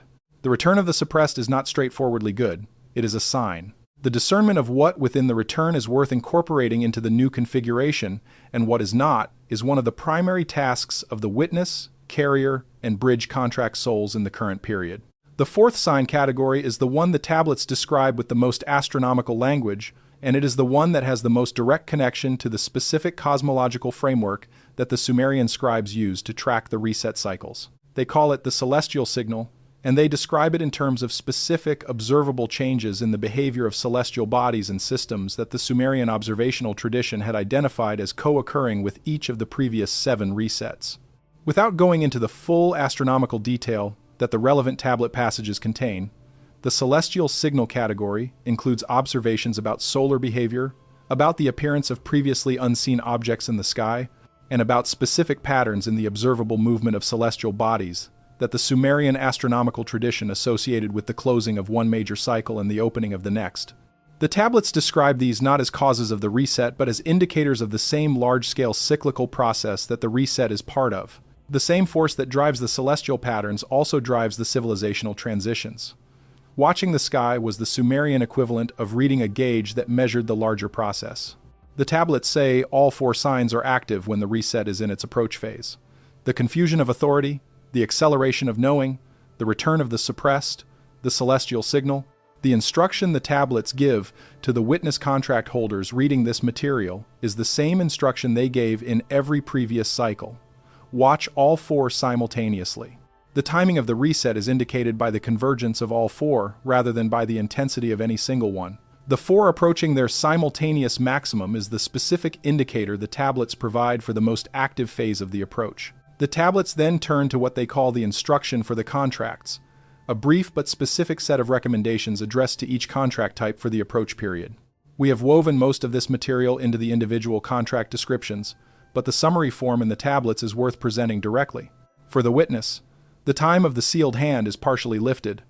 What you have observed and kept and maintained across your witnessing life is ready to be spoken. Find the channels through which it can reach the people who are ready to receive it. The record is not complete, but the portion of it that the current moment requires is ready to transmit. The generation that needs what you carry is now large enough and listening. Transmit it for the builder. The template you carry is for the new structure, not for the maintenance of the old one. Some of what you have been building was preparation for this. Some of it may need to be released to build differently. The discernment of which is the specific work of the builder contract in the current period. Build correctly, close the right gaps. Close them now. For the carrier, your transmission is urgent.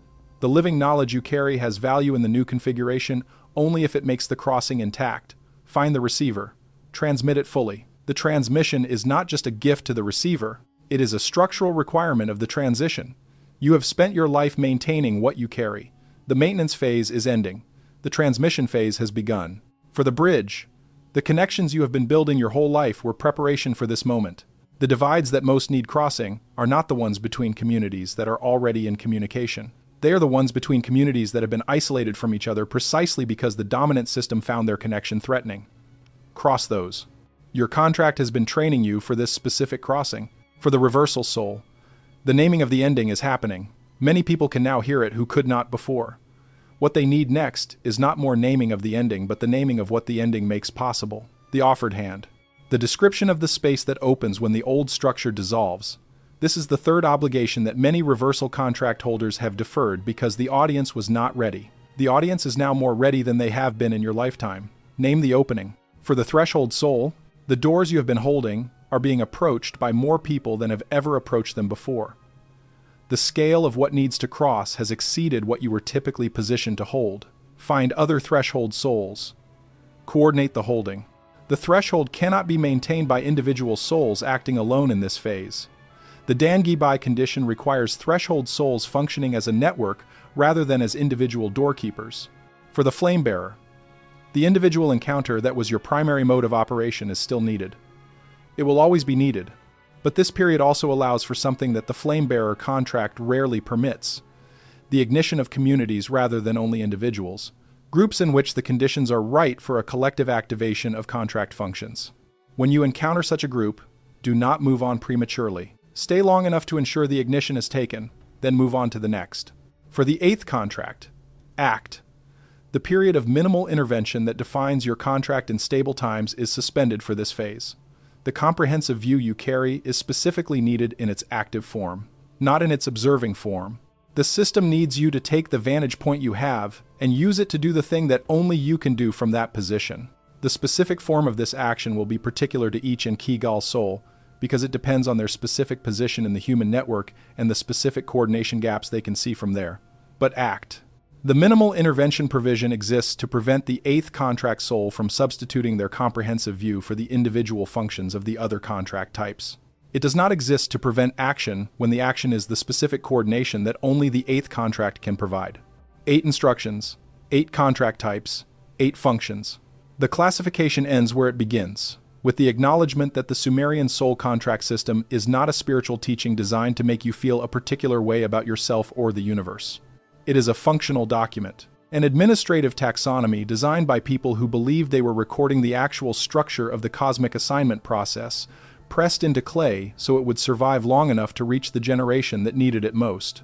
Whether you read it as mythology, as cultural history, as speculative cosmology, or as functional description of something real, the classification offers a specific use.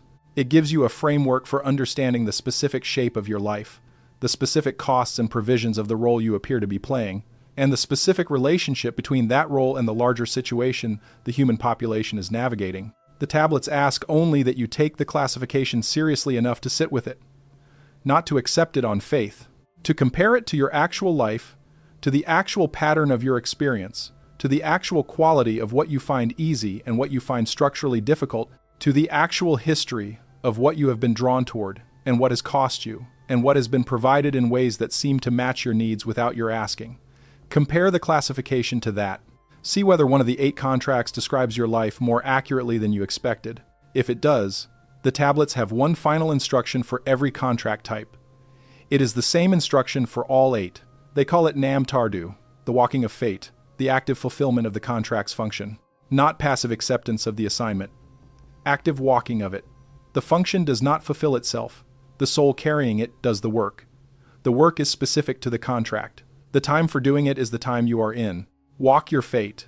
That is the complete teaching. Everything else in the 4,000 years of Sumerian cosmological tradition is a comment on those 3 words. Walk your fate. Know which contract you carry. Understand what it requires of you. Do that thing. In the conditions you actually have. With the time that is actually available. In the moment that is actually now. The tablets do not promise that the crossing will be easy. They promise that you were given the specific constitution you need for the function you were assigned. The witness can endure the sealed hand because endurance is what the witness contract provides. The builder can sustain the template across decades of unfinished work because structural patience is what the builder contract provides. The carrier can maintain the living knowledge under conditions that make maintenance nearly impossible because the obligation of incompromise is matched by the internal authority that comes with the contract. The bridge can live in the perpetual between because the gift of translation makes every new crossing feel more like home than the settled communities on either side ever could. The reversal soul can keep speaking what no one wants to hear because the gift of the long view makes the short-term cost of speaking legible within the larger frame of why it matters. The threshold soul can hold doors for people who try to pull them into relationship rather than through them, because structural courage is what the threshold contract provides.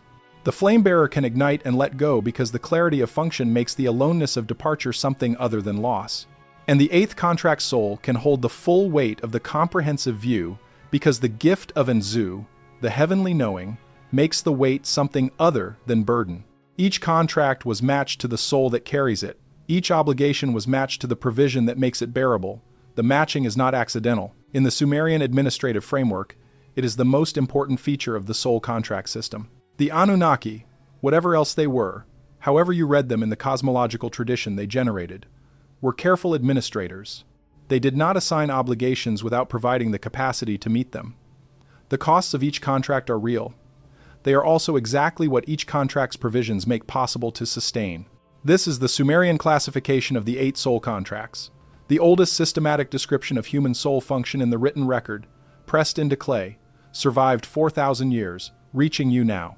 Walk your fate. Before we finish, the tablet record offers one more layer of the classification that we have not yet addressed, and it is the layer that most directly concerns what happens when a soul does not recognize their contract, or recognizes it but resists it, or recognizes it and fulfills it, but finds themselves isolated from the other contract types that the full system requires. The tablets describe this as the problem of the solitary function, and they take it seriously in the wisdom literature sections.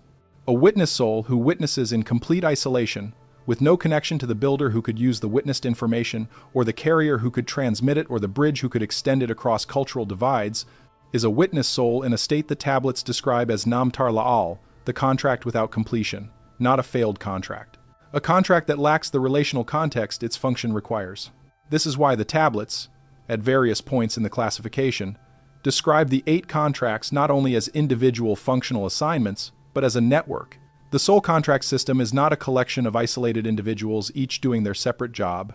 It is an integrated network in which each function depends on the others for its full expression. The witness needs the builder to use what is witnessed. The builder needs the carrier to ensure the work they build is filled with living knowledge. The carrier needs the bridge to extend the living knowledge beyond the community where it would otherwise remain isolated. The bridge needs the reversal soul to create the openings through which the crossings become possible. The reversal soul needs the threshold soul to hold open the passages that the naming of endings creates. The threshold soul needs the flame bearer to ignite the capacity for crossing in the people who are at the door but not yet moving through it. And all of them need the 8th contract soul to maintain the coordination that allows the individual functions to align toward the larger purpose. The system is a network. The soul contract classification is not giving you permission to do your work alone. It is telling you what work to do so that you can find the people doing the adjacent work and create the network that the system actually requires. The tablets describe the moments in Sumerian history when such networks formed as the most productive periods in the civilization's development, not the periods of the greatest resources or the most powerful rulers. The periods when the most complete set of contract functions were operating in active coordination. The tablets identify 3 such periods in the 7-century span of Sumerian civilizational history that the administrative corpus covers, and they describe each of them in terms not of political or military achievement but of functional completeness. All 8 contract types present, operating, coordinated. The 3rd dynasty of is the period the tablets describe in the most detail in this context. The scribes of Namu's administration, who were doing the actual work of governance in one of the most organized states the ancient Near East had yet produced, were also the scribes who produced and compiled the most extensive soul contract documentation. This is not coincidental in the tablet record's own framing. The administrative sophistication of the 3rd dynasty of was directly related to the functional completeness of its soul contract network. The civilization worked exceptionally well, by the standards of its time and place, because the full set of contract functions were present and operating in coordination. The 3rd dynasty of ended in collapse. The tablets do not treat this as evidence against the soul contract system's claims. They treat it as evidence of the reset dynamic. No configuration, however functionally complete, is permanent.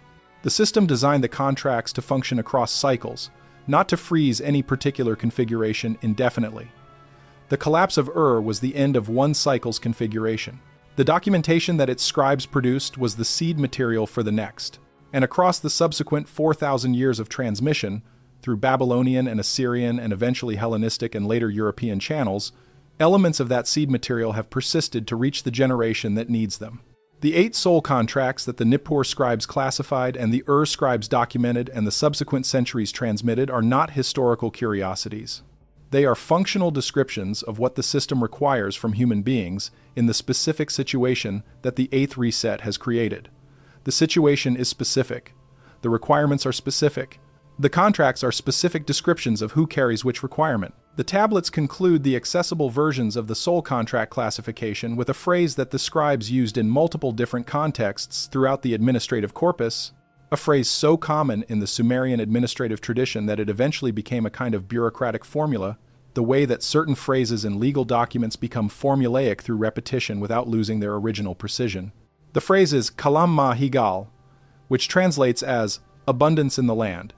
It was used to close administrative documents that described requirements and obligations. The closing phrase was not a hope or a wish. It was a statement about the purpose of the document. All of this, the phrase says, so that there may be abundance in the land. All of the obligations and provisions and classifications and instructions, so that there may be abundance. The soul contract system is not a spiritual path toward individual fulfillment. It is a practical description of the functional distribution required for civilizational abundance. 8 functions, each with its specific contribution, each with its specific cost, each with its specific provisions for bearing the cost. The abundance depends on all 8 being present and operating. The generation of the 8th reset is the generation in which this requirement becomes acute in a way it has not been in any previous cycle. Kalam Mahigal, abundance in the land. Not for those who are most powerful. Not for those who have been most successful in the current system's terms. Abundance, the kind that only comes when the full set of functions is operating. When the witness witnesses and the builder builds and the carrier carries and the bridge crosses and the reversal soul names and the threshold soul holds and the flame bearer ignites and the 8th contract holds the view. When all 8 functions are doing what they were assigned to do, in the conditions that actually exist, with the time that is actually available, in the moment that is actually now, this is what the tablets were pressed into clay to say. This is what 4,000 years of survival in museum collections and fragmentary academic translation were in service of. This is what was waiting for the generation that needed it to be in a form they could actually receive. You have received it. The contract is not changed by receiving it. But the quality of your fulfillment of the contract may be. The witness who knows they are a witness, witnesses differently. The builder who knows they are a builder, builds differently. The carrier who knows what they are carrying, transmits differently. The bridge who understands the function of their crossings, crosses differently. The reversal soul who knows their naming is contractual rather than personal speaks differently. The threshold soul who understands the structural necessity of holding speaks differently. The flame bearer who understands why they must go speaks differently. The 8th contract soul who understands why they must act speaks differently. All 8 contract types, receiving the classification, doing the same work they were always going to do, but doing it now with the understanding that makes the work mean what it was always meant to mean. Walk your fate. Know what you were assigned. Fulfill it completely. Find the others who carry the adjacent functions. Build the network the reset requires. The tablets are finished speaking. The 8th reset is not. The Sumerian scribes who pressed this material into clay knew that most of it would be unreadable for generations. The script would change. The language would change. The civilization that gave it context would fall and be replaced by another and fall again.